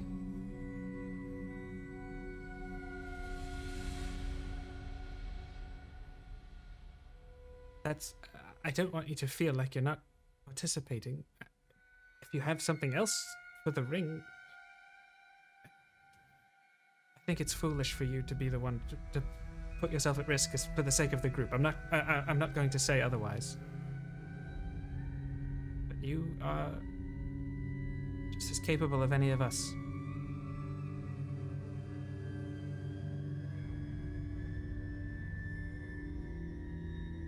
And if you want to pull that dagger, I support you. I may think it's a foolish thing to do, but I don't think I'm one to talk.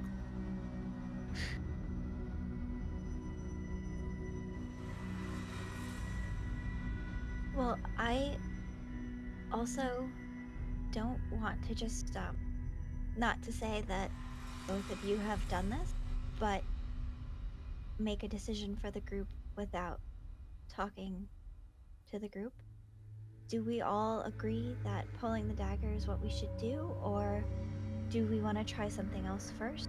Or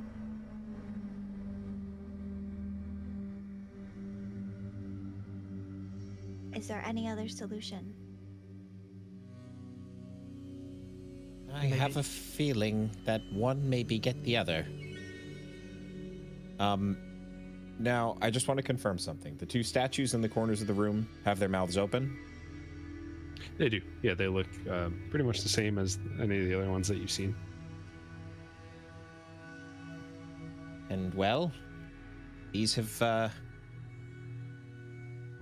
gotten us this far. And he's walking toward the one on the eastern side of the room. Could do the mage hand first. Not this far. And there's 2 of them. Yeah, he sighs. He nods. Mac just sighs. whatever we're gonna do, can we just do it? Melly? Are you ready to pull the dagger? Yes. Oh god. Okay. Then here we go. Echo's gonna put his hand in the statue.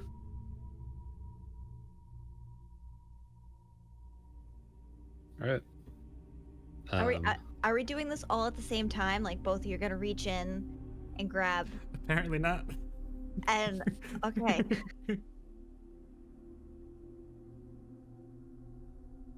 All right. So, Echo, as you reach in and reach towards the center, you find the sticky, nasty thing in the bowels deep within it, and it sort of sucks your hand in for a moment. You fuse onto it, and the mouth closes onto your arm. Still weird. Still very bad. Okay.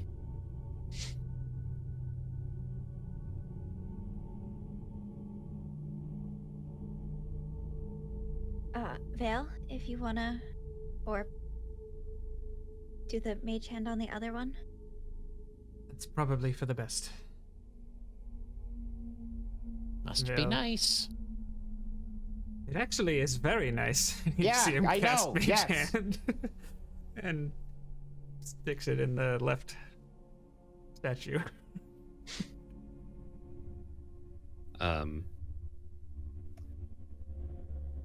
As you drop the mage hand in there and go to grab the thing, nothing appears to happen. You just see Vale kind of cock his head slightly and kind of eyeball to the right a little bit, and then like try again. Try again with the mage hand. Yeah, nothing. Nothing seems to happen. So, fun story. Okay, and you just see Vale start to walk over to the statue. Everything's fine. I just wanted a better or a more hands-on experience.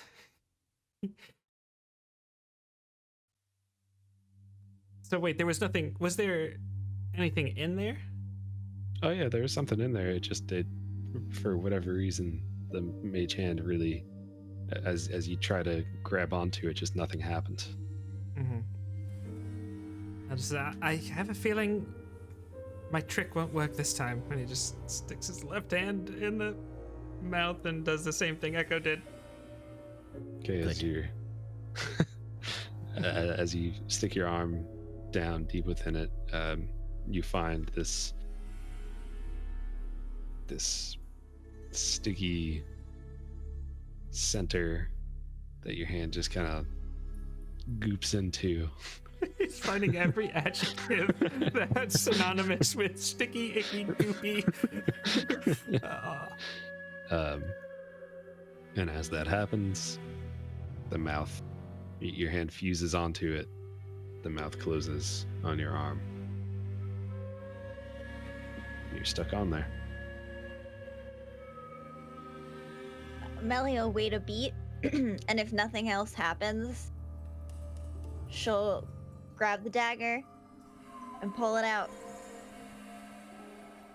If Right, she can pull it out. Yeah. So you step ahead, grab the dagger, and just with a little bit, it's kind of in there tight, like it's been in there for a little bit. But you're able to just pull it out. And as you do that, the green light that has been it was previously on the hilt of the dagger, it's now gone. And the pedestal that it sat on which also had this green light just dancing through the dancing through the that maze like engraving on it. It just starts to just kind of fade away as the light just follows through the pattern and the whole room goes dark. The second that it goes dark, Melly will do daylight up at the top of the ceiling. Okay. So you are able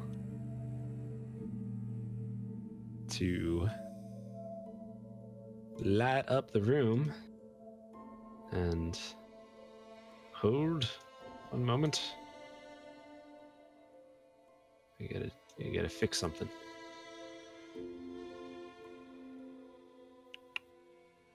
It's taking a long time. I'm sorry. It's those big maps. It is. It's those big maps. But yeah, so I mean, that green glowing light that had been lighting up this whole area just fades away. And when it gets to complete darkness, advanced darkness, Melly shines this light on the ceiling, and you're able to see I shared a new map. Why is that map called the event? Josh, it's called, chat, it's called the event. Oh my god. Jake, you're gonna have to... I mean, that's at least better than corn. Jake, if you scroll up to the top, you'll be able to see it, but there's a mask on the bottom half. Why is it just a big bloody splat where Melly was? Here we are. Okay. So all of the lights have faded. The it is darker than it actually appears in this room. The only light that you're really getting is coming from Melly's light. She did cast daylight, which is like... Yeah, daylight's like bright. It's a 60 like a level 3 spell. Yeah. Oh shoot! I'm sorry. I was thinking your regular light cantrip. No, Okay. no, this isn't my torch. This is the big boy. All right. Yeah. So it's lit. But the statues that Echo and and Vale have their arms inside. You don't know my name. I was gonna say Aaron. I don't know why. I was gonna say Aaron. Probably because he stepped in it. Aaron. All right. But the glow on the statue's eyes is gone. It's still closed. It feels like your hand might be free, but your arm is definitely, the mouth is still closed on your arm for sure. And the pedestal that the knife or the dagger was stuck inside of just begins to, like, as it starts to just slowly go down, and you can't see my hand, go down and just go into the ground.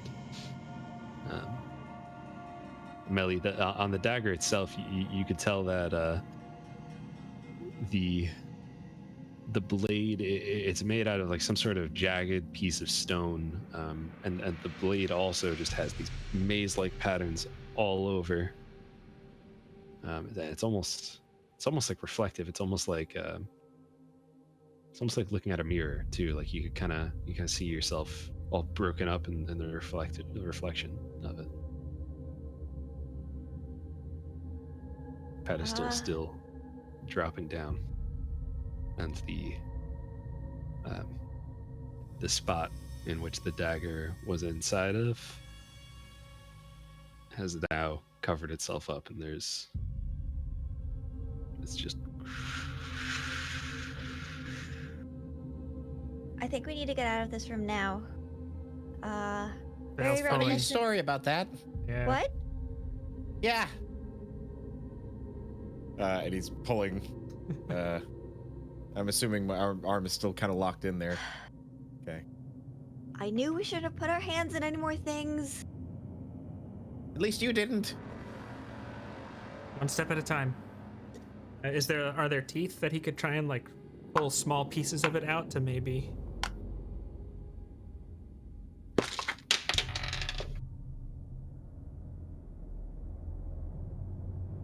Is there any way, like he's trying to see if there's teeth or things with the mouth or anything?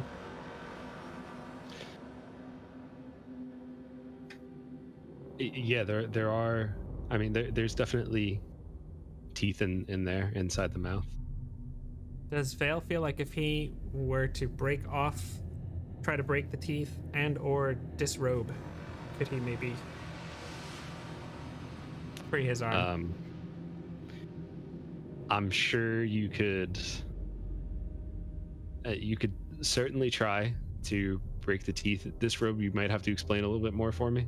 Just like because there's material between his arm and whatever's holding it. So his thinking is, can he try and slide and, I don't know, try to increase the distance between, or decrease the size of his arm? That's all. I'm sure you could definitely try something like that. Right. All of those sounds that you hear, yes. Does Yep. Melly have like lard, like with her cooking stuff? Could we like butter up their arms? Classic. I'm sure you would have some form of either oil or, olive oil, Crisco, butter, something like that. A little bit of deer fat. Yeah, absolutely. But you begin to start hearing the tapping of creatures moving. And there was some sort of a very loud bang that came from outside, not in front of you, behind you, and rocks falling as well. Could that bang be reminiscent of the boom boxes we heard on the bridge? It doesn't necessarily sound like the boom boxes. It sounds like just like something breaking and stone falling. Okay. Like something slamming, like something strong slamming into something hard, and that's something hard breaking. Gotcha. Yeah, Vale's gonna try and break a tooth on the statue if he can. Takes like the pommel of a dagger or something that's just like. I actually go over to where he's at, and I do actually have a hammer in my adventuring kit. Mm. And I'm gonna try to like see if I can chip anything away from around his arm. Sure. Yeah. Go for it. Why don't you roll? What do you think you should roll for trying to chip away at stone with a hammer? Look at that, our lesson right in action right now. Honestly, I would probably say a strength sleight of hand check, because it has to be very accurate. Because obviously he's right there, and I don't want to hit him. But it also has to have more power behind it to break it loose. I think that sounds completely fair. Go for it. That is a 21. Yeah, you are able to just grab it, and I'm imagining like Titanic. And you take the action. It's like, do practice one, close enough. Yeah, no, he was like, I'm not gonna look. And you're able to just shatter some of the teeth, and Vale is able to break his arm free of this trap. Just looks at you, eyes wide, nods, thank you. And then he runs to the here to see if he sees anything through the hallway, as I'm sure whatever they're up to. Okay. The pedestal, by the way, is still just going like deeper. There's definitely movement back there. I don't know if that's something you paid attention to, or if you just wanted to go straight into the hallway and see what was going on. Just between the sound of the thuds and everything, I think he just, yeah. I mean, he's going to be searching, but okay. You see rocks starting to fall from the ceiling, and let's go to Echo and Melly for now, and we'll get back to what you're looking at. Echo and Melly, what was going on while Mac was trying to break Vale out? As I'm assuming Melly ran over, but at least once Echo would try to see if he could hit like a weak part of the... So which jaw closed? Which was the moving jaw? Oh. Or was it both? Really, it was both. Okay.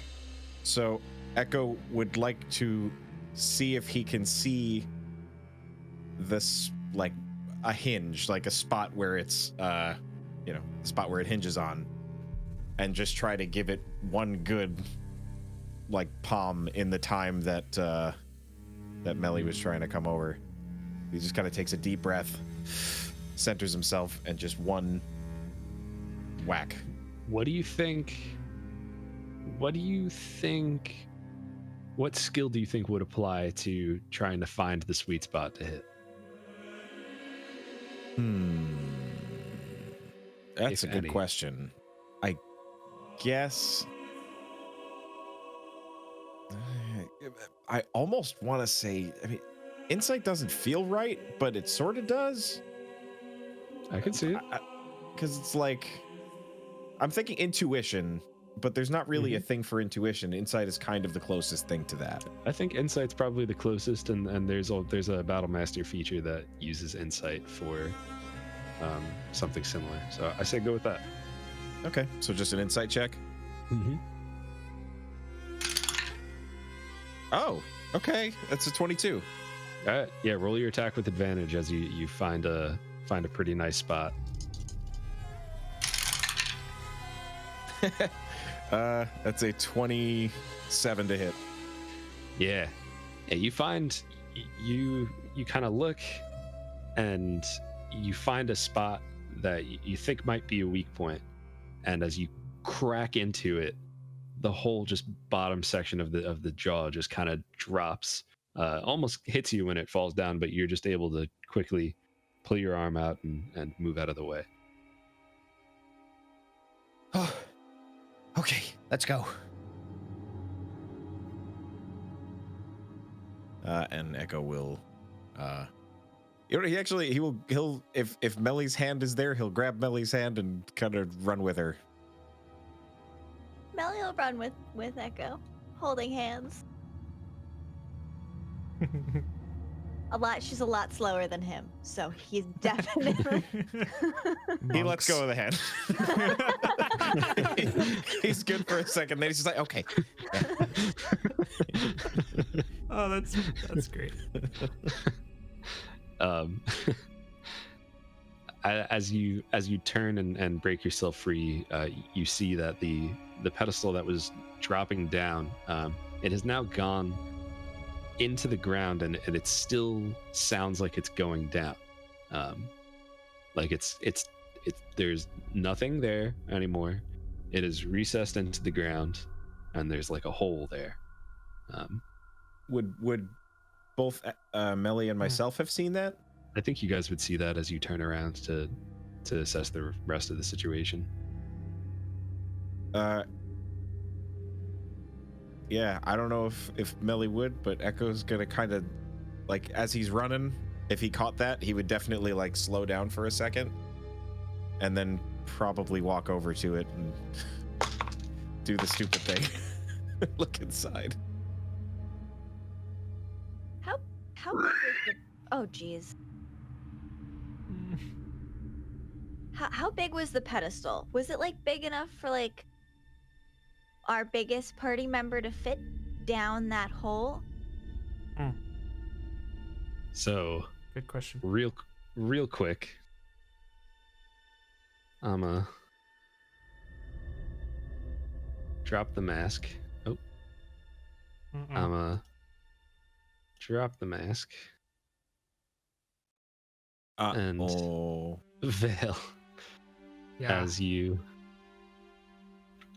look through this hallway into the maze. Oh. You see that holy cow. Bear with me. This one thing Lord. is getting larger before your eyes. It's slowly rising up out. And then disappears. And he has to do it again. Yes. It got too large. You hear just a. Yes. Oh boy. I wish there was a faster way to do this. But you It's funny you can't set the size, huh? I can't. Well, no, not with like a quick button. God. You see a massive version of one of the monsters that you had fought before emerging from this broken labyrinth, as the labyrinth has completely fallen in on itself.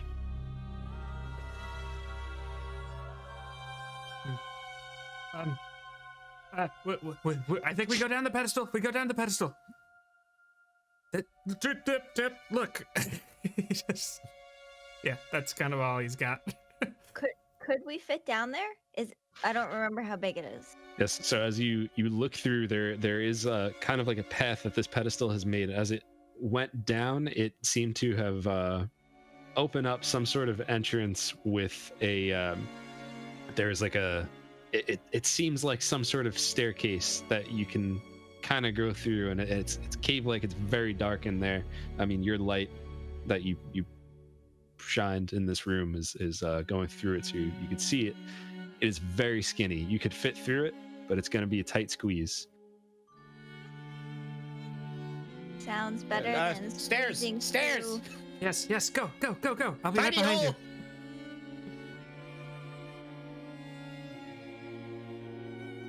So we all go down the hole? Yeah, I think so. If anyone doesn't look like they are, Vale is pushing you in that direction. Just what we need to go down more. This is not what we signed up for, chat. But it's exactly what we signed up for.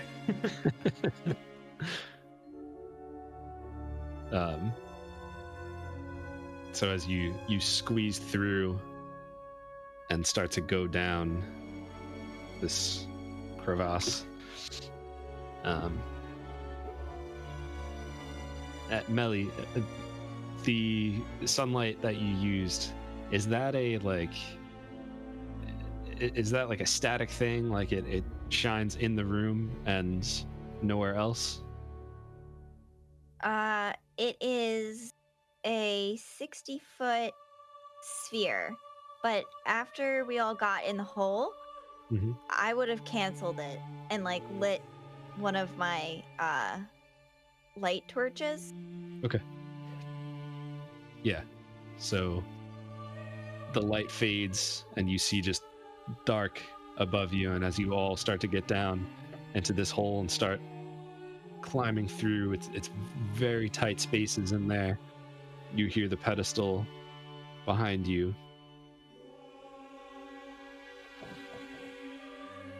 Start to rise.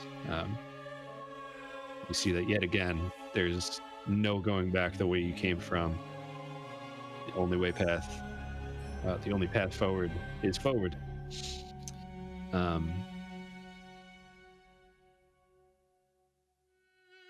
So after a few minutes of traveling through this tight space,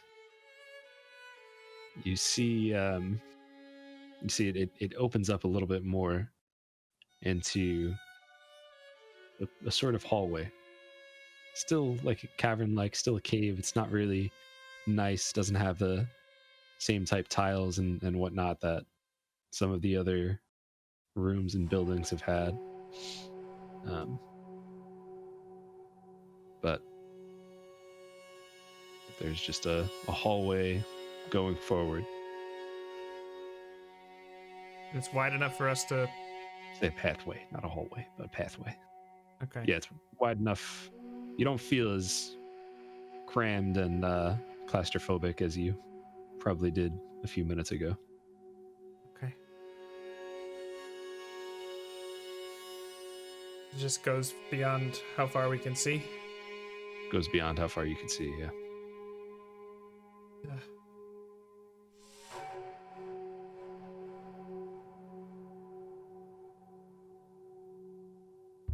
Okay.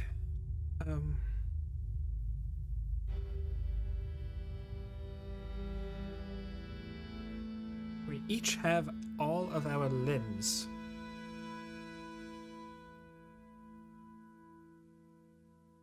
And I'm tired.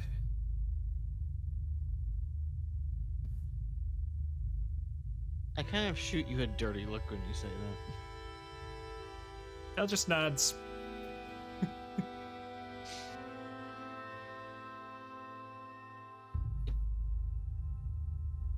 And rubs the bridge of his nose.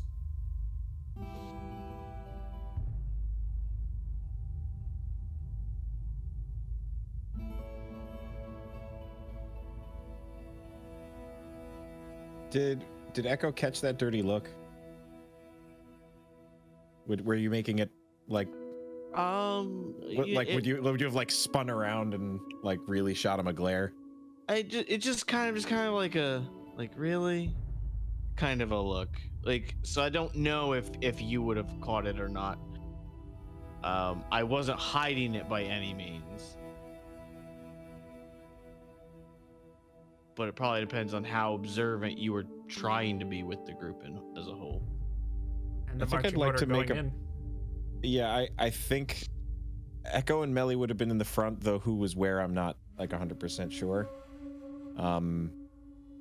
So I guess I'd like to make a perception check for my own sake, just to kind of see how perceptive he would have been in that moment. If that's all right. Sure, go for it. Not especially. He's pretty distracted. It's a 7. Okay. Oh, I think you're muted. Lots of stuff going on. Yeah, lots of stuff going on. Okay, so Echo didn't notice that, so he doesn't say anything. But I'm sure he did hear Vale say, and I'm tired. Wow. Yeah, I don't think that sucks. That means Echo doesn't know that thing. Cool. All right, so Echo doesn't do anything. He will continue. I think slowly pushing forward, but you can see exhaustion on his face as well. You guys have been burning the candle at both ends for a little bit. It's been a while since your last rest too. You're all probably starting to feel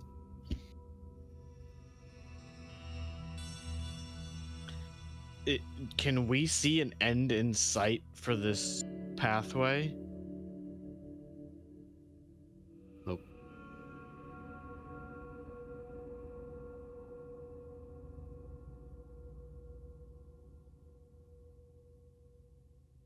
know if we want to continue or if we want to take a moment.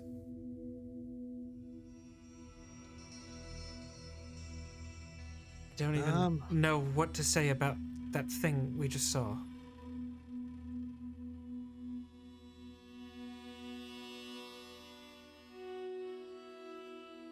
Your guess is as good as mine.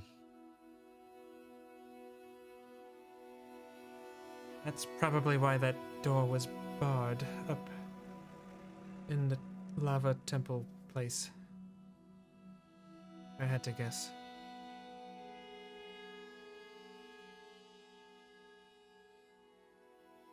Although I don't know if that would have stopped it. Well, I would agree that we should stop for the night. Not really sure what time of day it is, but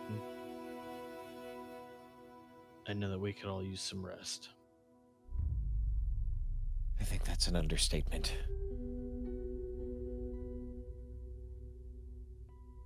Josh. Does anyone want to look at the dagger? Melly's been holding it and the torch this whole time. Just dagger in one hand, torch in the other. If you wouldn't mind, I reach my hand out for it. Of course. Now, I don't know if anyone else has anything to say about it, but it's a dagger, so I'm reaching for it. Mm-hmm. Deli, oh my gosh. I'm tired. Melly will hand the dagger to you, with the blade facing towards her. You know how like a mom would hand like a butter knife to... Yep. Never held a knife before. You gotta be careful when handing knives to me. No, I'm just kidding. So is there no green glow at all from the dagger? Like, nothing? There's no green glow from the dagger. You take a look at it, you see that there's this maze-like pattern going across the whole thing. It's made out of some sort of jagged stone. As you look at it, you see reflection in it, but it's all kind of splintered because of the pattern all along it. You're not... I mean, I don't know how much you would gather from it, but it definitely feels powerful, feels balanced. You might need to spend some more time with it to really figure out anything else. That's probably about the only thing that I would kind of just take it, sit against one of the edges or of like the path. I'm assuming that there's walls on both sides. Is it that kind of pathway, or is it like a pathway where it's like drops off over the edge? There's walls on both sides. Okay, so I'd probably just sit down, kind of lean up against one of the walls, and start taking a look at it.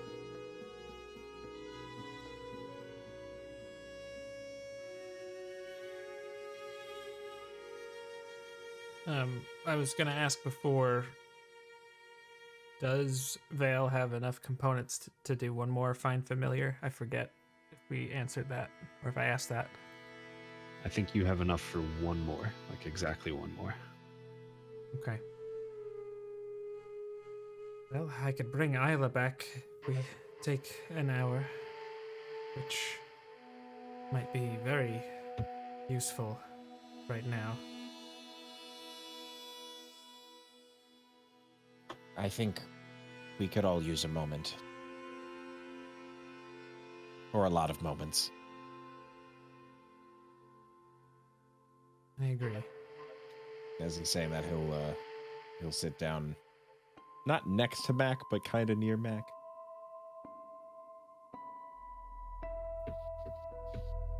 And pop off his sandals and dump a bunch of, like, scrape the rocks and dust out of the bottom of the, where his feet live.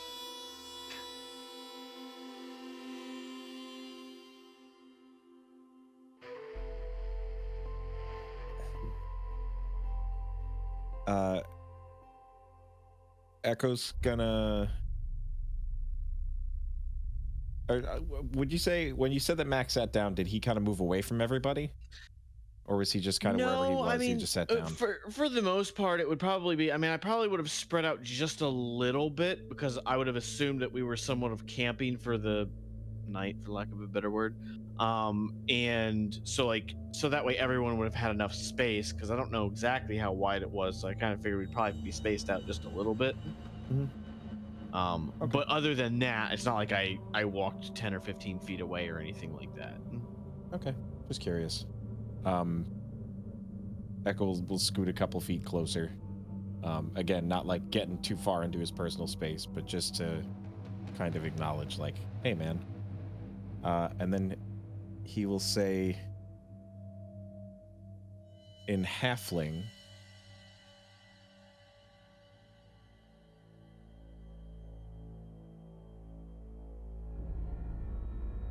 hello, brother. Kind of, you see my head kind of like jerk up just a little bit quicker than normal. Just for context, I'm not going to do it because obviously I don't know the language, but I always imagine it sounding very much like Celtic, like the old Irish. It's like that kind of rhythm, so it's like da da da da da da da, like that kind of hey to home to hang back a day, like it's just very just sort of nonsensical, Yes. but yeah. But no, he continues in Halfling.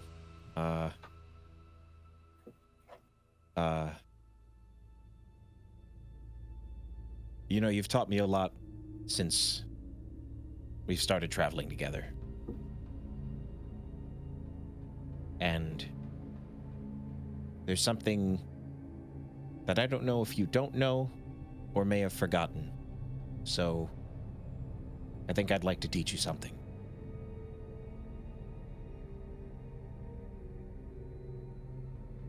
You see me kind of like I kind of like glanced up a little bit, and you see me kind of like set the dagger to where like you can tell that I am not paying attention to the dagger anymore. Like I've stopped my studying of it, and am now like paying attention to what you're saying. What's that?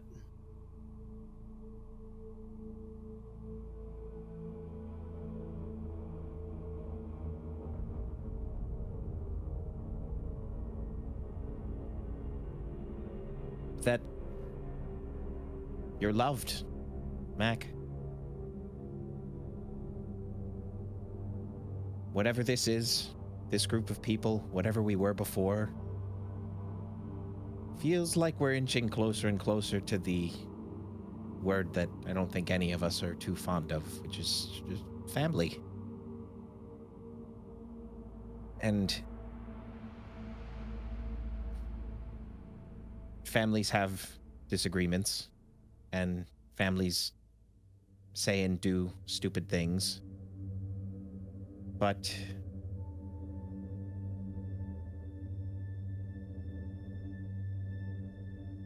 we try, and we keep pushing forward together. And I can say from my experience, I'd probably be dead by now if you weren't here. Or at least behind a locked door. Yeah, but there's also a good chance that you're gonna be dead because I'm here.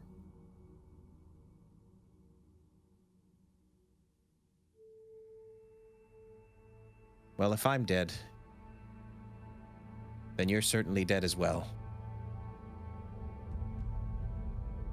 And right now, can't think of a lot of people that I'd be okay to die alongside. You know, I tend to just make decisions, and with the information that I have, and I go for it with all that I have. Because once you make a decision, not sticking to it or not giving it your all is just a recipe for failure. But for whatever reason, nothing has gone right. Every single decision that I make ends up putting us deeper and deeper into danger. And to now where we're running from some 3-story underground snake worm, and we just went beneath a pedestal and we were already hundreds of feet below the ground, and it's closed and we're locked down here going towards what?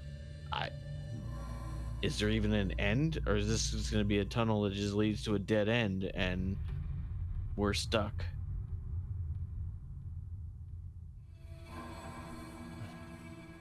You know, it's when you lose confidence in your ability, that's what gets people killed. And I thought that it was having confidence in my ability is what kept people from getting killed. And now I don't even know.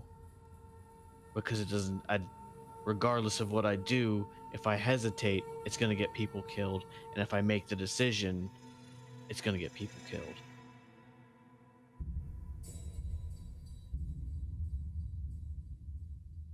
Mac, I think that decisions are decisions, and ability is ability.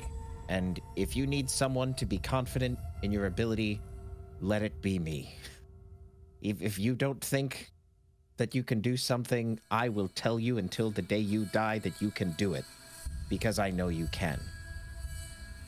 And if you're worried about the choices that you make hurting us, well, again, we're all in this together. Sure, there's choices that we've all made on our own, but we all support each other because that's what we do. I believe in you, Mac. And I wish that you saw what we all saw.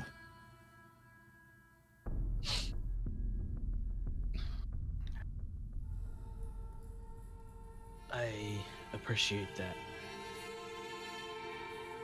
And you can see that his cheeks are getting a little bit wet.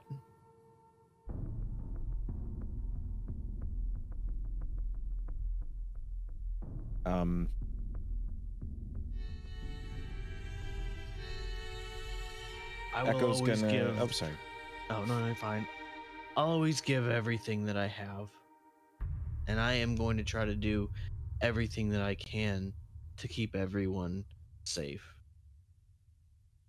And I appreciate your confidence in me.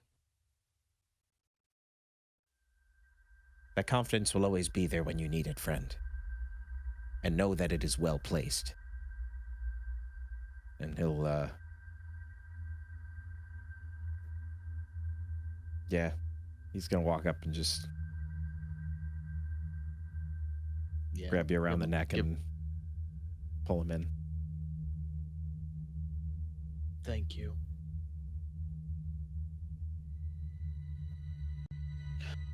Don't let it happen again.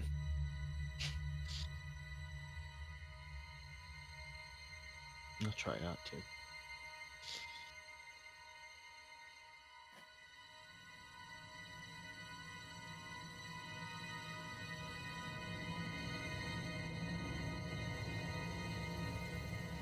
He'll give him some space.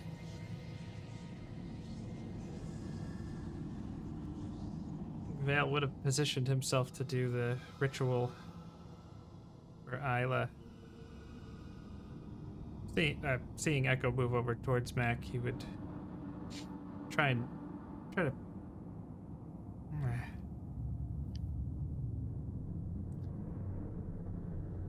not be facing that direction so that he could have a little privacy. I want to make it seem like he's turned his back, but like at the same time he probably still has comprehend languages up so he could understand them if he heard them, so he's trying not to hear them.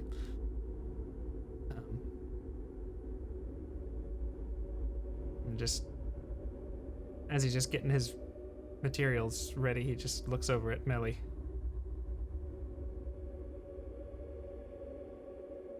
At least we're safe for now.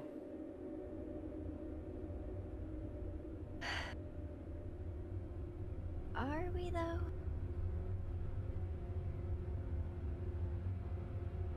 You know, I don't really have an answer for that. You haven't heard from your special friend lately, have you? No. I think, every so often, sometimes when I dream, and he guides me to learn new things, I don't always wake up remembering everything.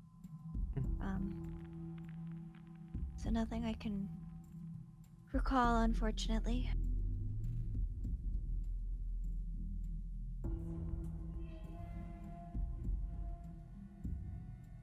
But if we're gonna rest, probably eat something. So. Yes. Listen,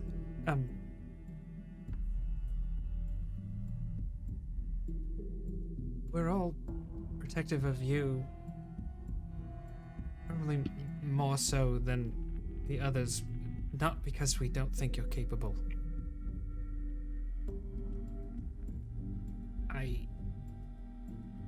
What Max said is true. You're the one who patches us up and keeps us going, but at least for me, he just waves his hand a little bit, and you see an image about a foot tall in his hand of an elven woman who looks probably the equivalent of a later human teenager. Similar dark hair to Vale. Sometimes when I see you, I see my sister.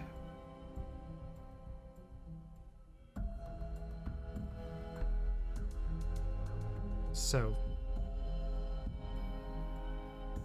just waves his hand and the image whooshes away.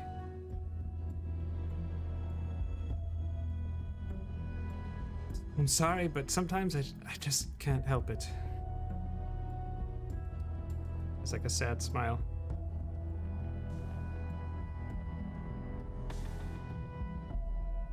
I get it.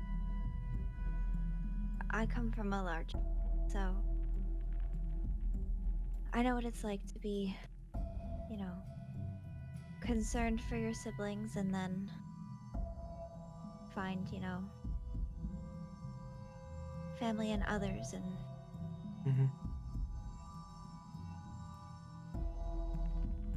I get it, but I know I can't be on the front line when we're fighting. It's just not something I'm capable of. And I know I serve a good, strong purpose, contributing from where I am. So it's tough when there's the opportunity for me to be on the front lines, not in battle, where I can shoulder a little bit more of what's coming head on.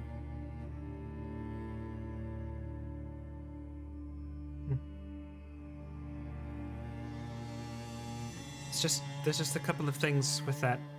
And he just gestures towards the bag of holding. You're also carrying something extremely dangerous.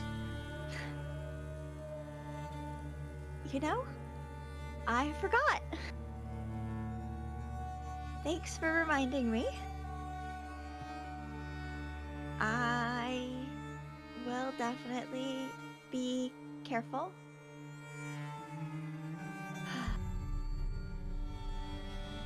But I want you to know there's a reason why you're the one carrying it.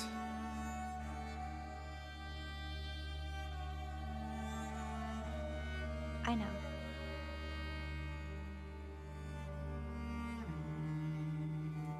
You're the best of us.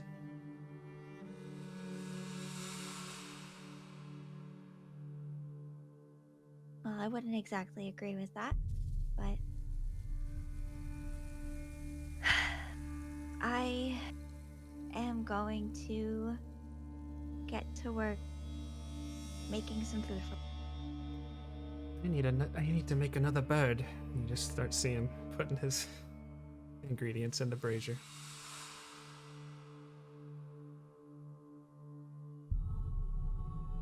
So Melly's gonna like set up like a little tiny, like not like a big fire, but like with just like, you know, some torches, take out a pot, some beans. She's gonna sing to herself. Boil a pot of beans, pinto beans. Quietly to herself. Awesome.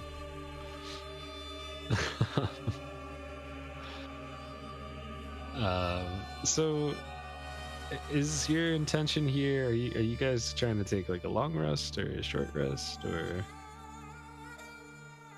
Sounds like a long rest to me. I would think a long rest is what the goal is. Okay. Yeah, so we'll say right around the time that Melly finishes boiling her pot of beans, yes, pinto beans, you'll find Vale with, what do you have? I bring back Aula. Aula? Okay. Yeah. Let's hope she doesn't burst up into flames again.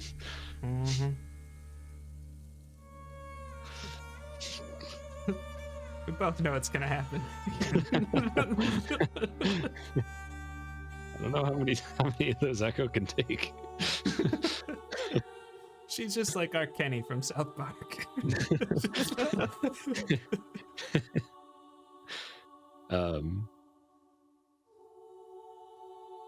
right.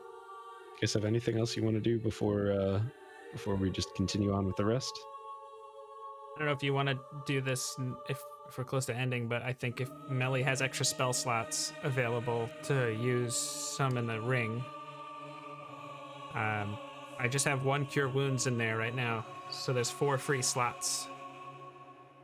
Force, and each level takes up the equal amount of slots, right?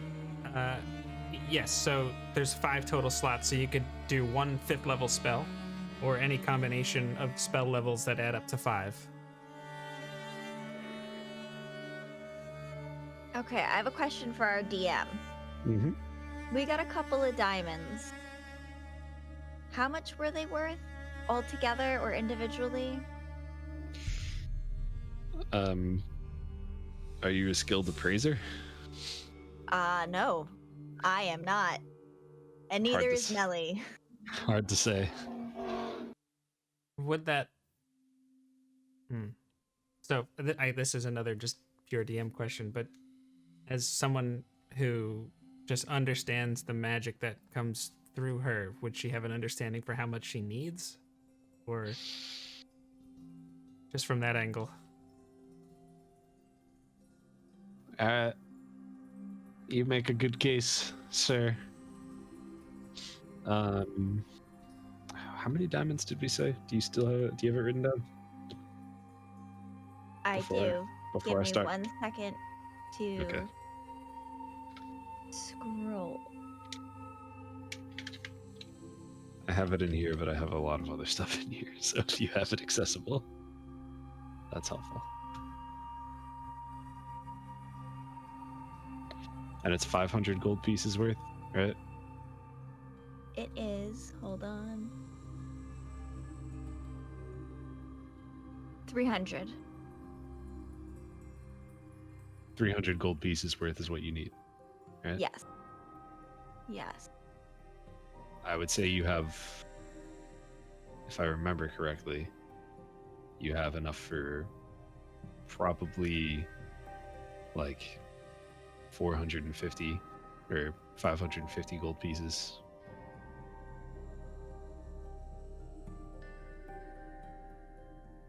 Okay.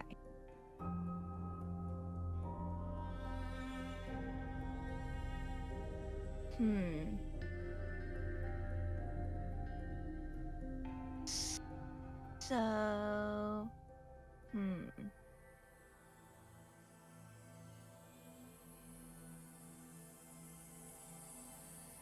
Definitely gonna Decisions.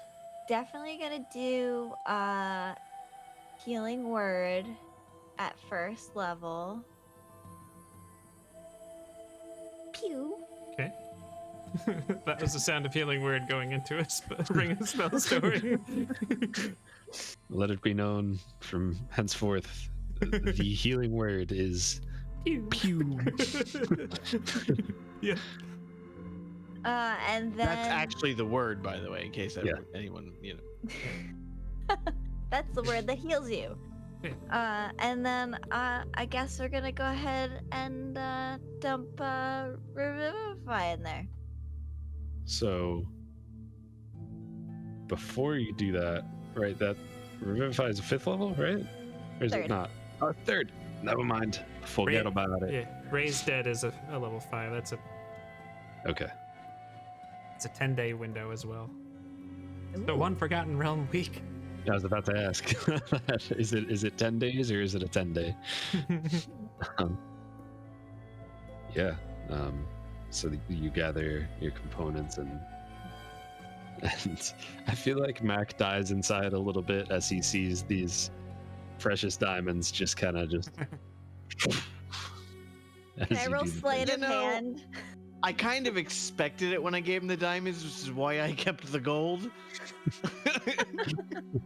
Nice. So I'm not feeling too bad. All right. Okay, He's so we practical. have. You said we had 550, so we have 250 left. Mhm. So Melly's gonna whisper to Vale. If anything happens, there's a spell in here that can bring someone back from the dead. Vale's eyes bug out. He just looks at you and just says, "And raise the dead?" I don't want anyone to really know because I don't want anyone to take any unnecessary risk. So, Vale just shakes his head, and I can't exactly use it on myself if I die now, can I? nope. And I only had enough components for one cat. So, don't die. Vale just looks at you. He puts his an arm on each shoulder and just says, "I understand. Now I'm the one who cannot die."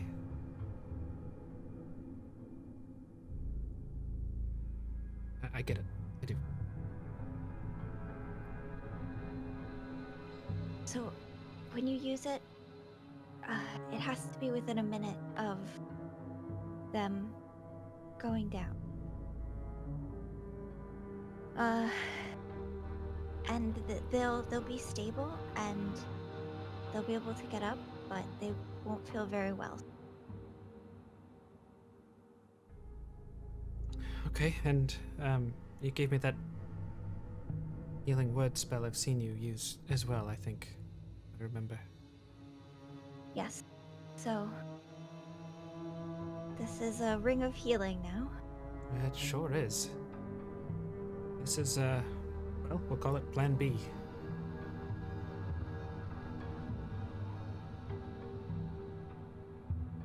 Yes, plan A is just that no one died.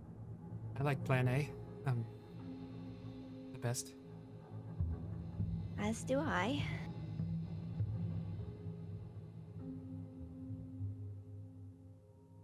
Does anyone want any beans? Yes, pinto beans. I hear they have, that's rich in protein, is that right? Oh, jokes without context. Yep. In all seriousness, no, Echo does very happily. He's like, yeah, I want, yeah, please. Yeah, For I sure, get partner. some beans also. Everybody has some beans. Well, actually, maybe against his better judgment, tries to sit next to Mac while they're eating. I sit next to you. He just looks at you and stares at his bowl of beans.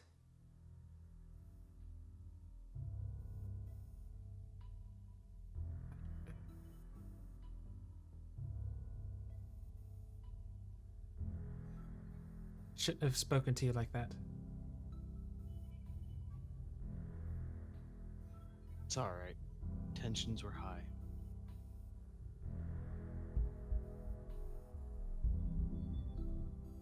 That's true.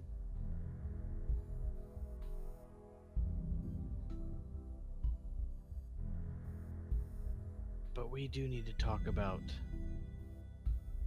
that other thing that you mentioned. I know.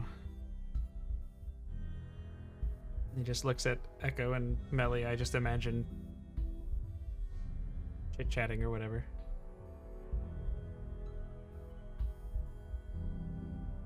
And his face just sinks when he looks at the two of them.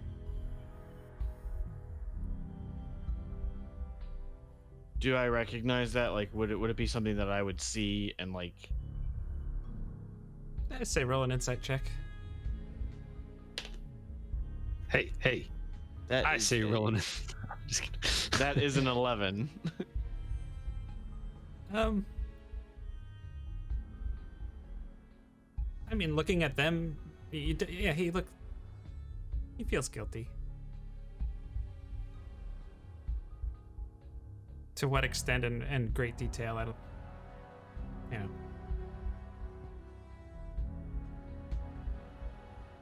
He just says, it's actually not just languages.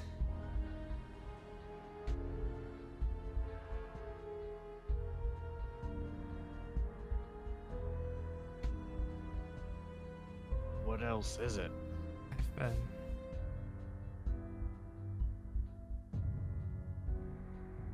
I know if some kind of elemental damage would come at me, I can make it less painful for me.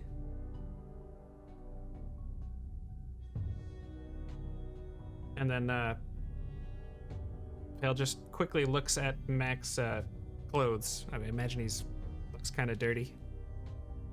Yeah. Because we all would. And he just says, Yeah. well, this too. And he just waves his hand a little bit and says a couple of words. And you just see some of the dirt like lifting off of your clothes. And you... I kind of, when you do that, I kind of glance over at Melly and Echo to see if they caught that or not.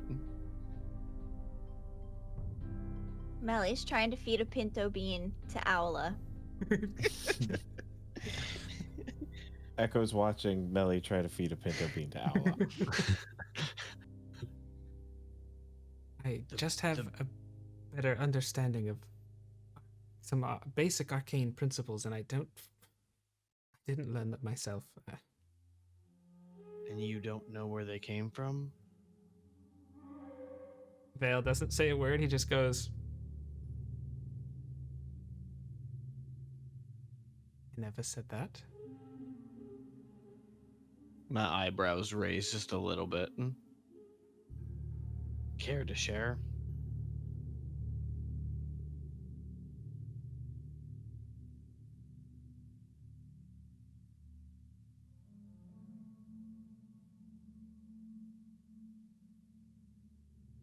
I think Spooky Johnson.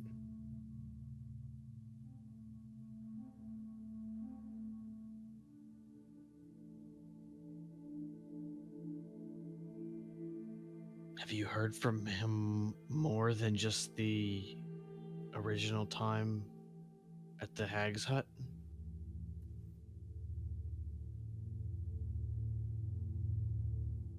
He just nods his head.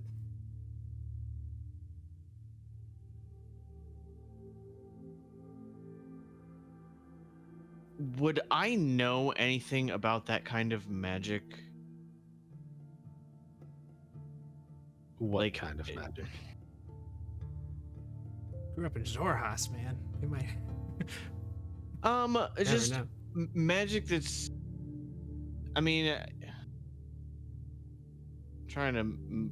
I guess I can bet a game because this is outside, but like. Well, just like what, like a warlock in general? Yeah, that kind of thing? just like warlocks in general, of the fact of how they get their powers, or other mage or type casters Yeah, I'd in say the world. you've been around.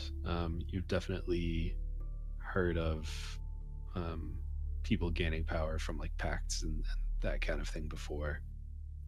Whether you would know Vale's situation to be that same thing, I don't know. I mean, Mac's a smart guy, so he might be able to put two and two together. But Okay. What's the price? I actually realized you were going to ask me that. I'm looking at my notes right now. Because if you were granted it,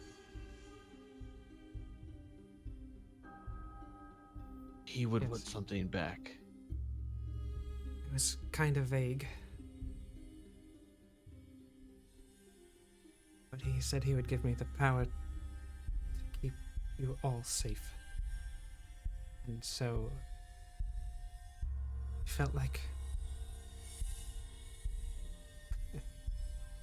we had just fought the basilisk. You remember when I woke you up that night I told you I heard a loud explosion or Yes. something? That was the night. Well, Just said to you seek him out. you probably made the right decision. I didn't want to have another enemy on our back. But I kind of just like, not very, very subtly kind of glance over in Echo's and Melly's direction. I don't know if you should share this with them. They won't understand. I don't think that they would take this well at all.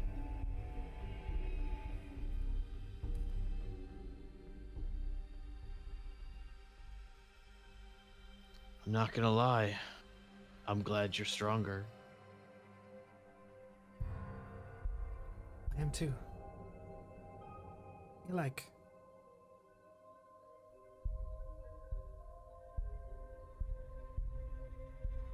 I also been thinking a lot about Freeman. The You see my eyes like flash angrily at his name. The very moment we have any kind of an opportunity to put his head on a spike, I'm taking it. He knows my full name. He might know where my family is. He will not survive the next time I see him. It'll be a race. 5 gold says I get him first. To make it 20. Deal. He just extends his hand. I shake his hand. Mm-hmm. And he just goes back to eating his beans.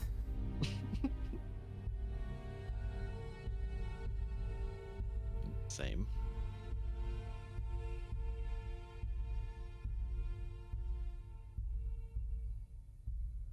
all right. So, safe to assume rest of the night you spend eating beans and getting some rest. Yeah. I mean, I probably would like continue to inspect and see if there's anything else I could figure out about the dagger before going to bed. But Would you say you spend some time attuning to the dagger? I would say that I did. I mean, you know, to figure out how a dagger is, you got to kind of use it a little bit. Sure. Well, I'll send you some stuff.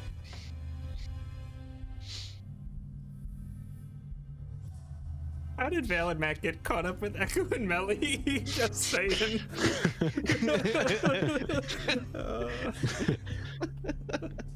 Just saying.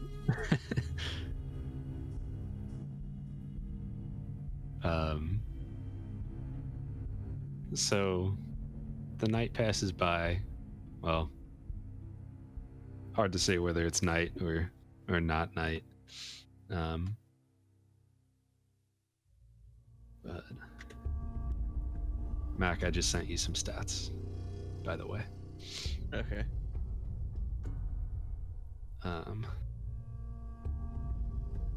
Night passes by, huh? I'm just so excited about whatever you just sent him. Good, bad, or ugly, I don't care. Rather uneventful. Quieter than you'd probably expect it to be. For, you know, I mean, who knows if it really is a safe place, but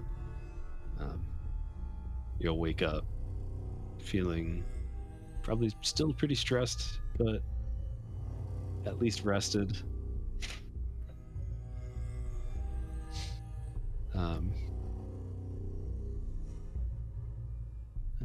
Do you want to go for a little bit longer? Everybody okay for that, or is it too late? It's fine with me. Should we apply a long rest? Yeah, you can apply a long rest.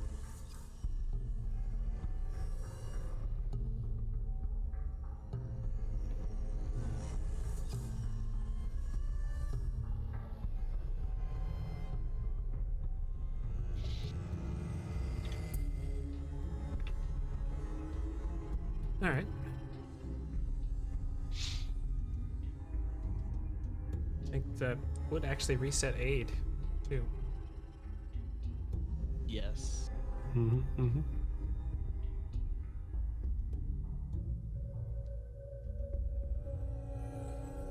Okay. So I think there's only one way to go here. only one way to go here. Yeah, you start traveling forward. Yeah, I think so. Okay.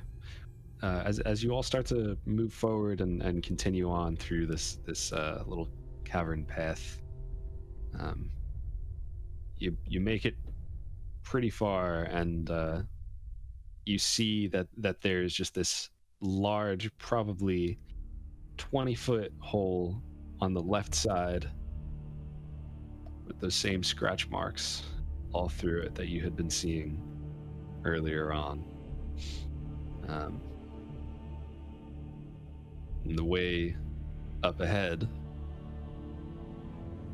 about 40 feet down, straight forward, there's still a path to the left, but straight down, it looks like there's some sort of cave-in of some sort, and the path is blocked except for what you would at this point know to be a tunnel made by one of those monsters, and a big one.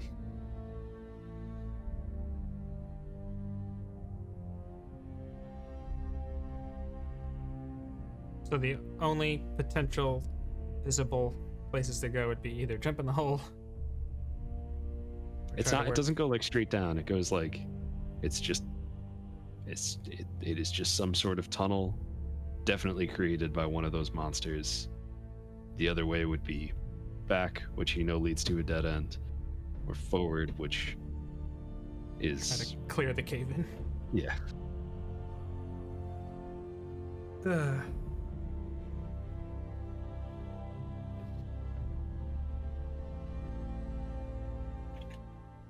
Okay, so we're in a very good position here. Oh, yeah.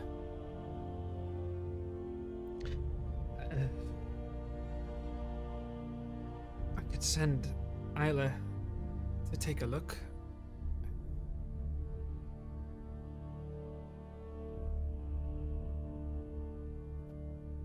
Well, I think that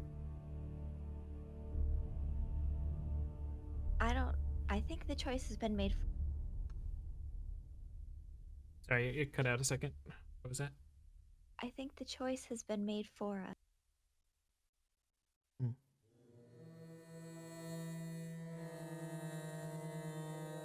I know exactly what you're talking about, but just for Echo and Mac. Why don't you let us all know what you're thinking? We have to go in the big scary worm hole. Yes, I was afraid you would say that. Well, we're here. This seems to be the only way to go. You know what they say? When in a scary underground tunnel, do as the tunnel worms do. Yes, I've heard that saying. It's quite popular in Uthodurn. Underground dwarven city. We hear it all the time. Yeah. Okay.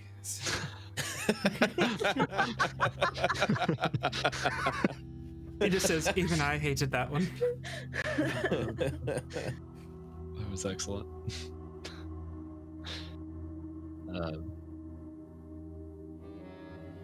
As you continue on through, And just for marching order reasons, Vale is making sure he's not in the front for Melly.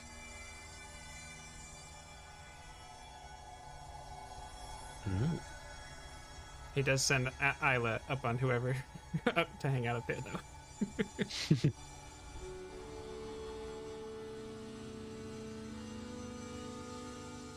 Okay.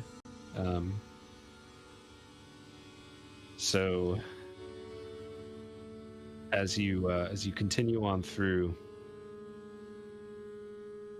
you get to this section where it continues straight, but there's also a little bit of there's like a left turn that you could make, and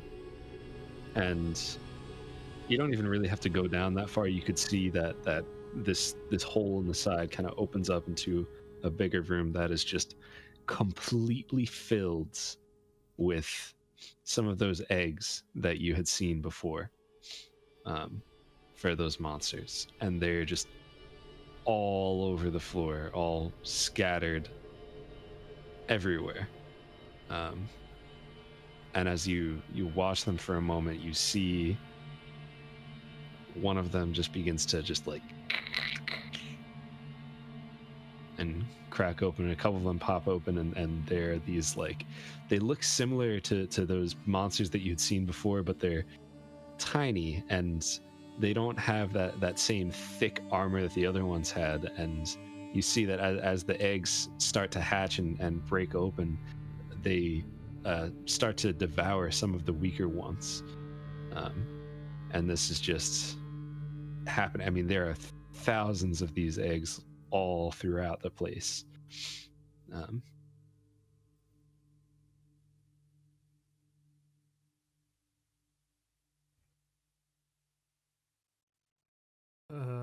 So there's just that room, or we could continue?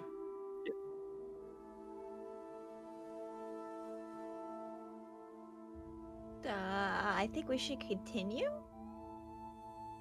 Don't want to poke that bear. Yes.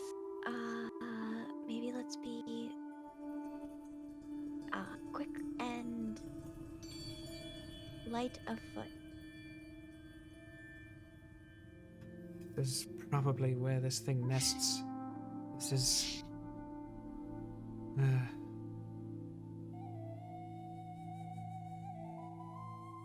Yes, we should just hurry. I don't know. So you continue on. Yes. Yeah, unless anybody else says otherwise. As you continue on forward, you come into this it kind of you're in that cave that is clearly made by one of those monsters, and it opens out into this room. There's rocks scattered across and some of these little holes across the room, and as you look forward towards the middle of this room, there's a large hole in the ground. take a look through and begin to just kind of, get a look at everything before you move on.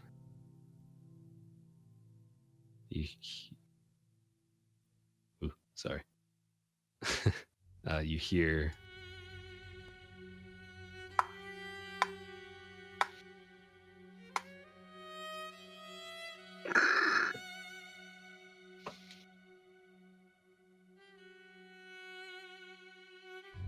just echoes through.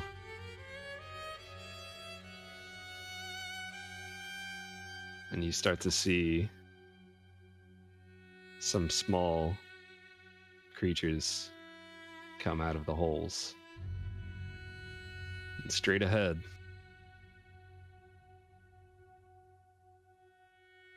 as I explain this, why don't you swap the map again, Mr. Jacoby? Because I'm going to share a map with you as the center of this room, the massive hole opens up, and there is a creature which you did see once before, and it is massive.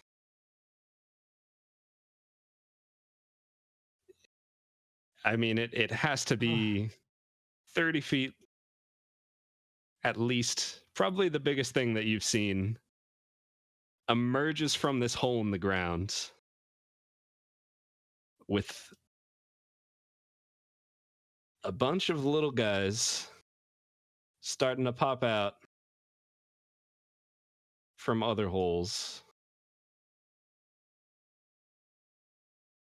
We're going to pick up on there next week. I'll let you guys think about that for a little bit. I was going to have you roll initiative first, but we'll take care of that next time. You killing the music is even scarier. Very nice. Nicely done. Josh. And this map is brought to you by our very good friend Matt. Dude is awesome. He's got a Kickstarter going on right now. Ooh, I almost just posted all of Mac's stats in chat instead of let's see. Like spoilers. So you could check out methproductions.com. He's also got a Kickstarter going on, and you should be able to find it through his website. But he is doing a Kickstarter where he's going to be releasing, I think, 100 battle maps plus some minis and a bunch of other crazy stuff. And it's only like $40 to get the 100 maps. It's extra if you're getting like the minis and the files and that kind of stuff. But it really is not that crazy for a for something of that size. He's just a all around good dude that wants to spread some fun stuff to the community. So definitely check him out. He's incredible. Like, I feel like you probably won't ever meet someone with a bigger heart, and he's so talented when it comes to making maps and stuff. Like, even if he's just like, I don't know how to do that, but I'll figure it out. Like he's got that kind of a an attitude. Like, definitely go check him out when you have the chance, because he's a real cool guy.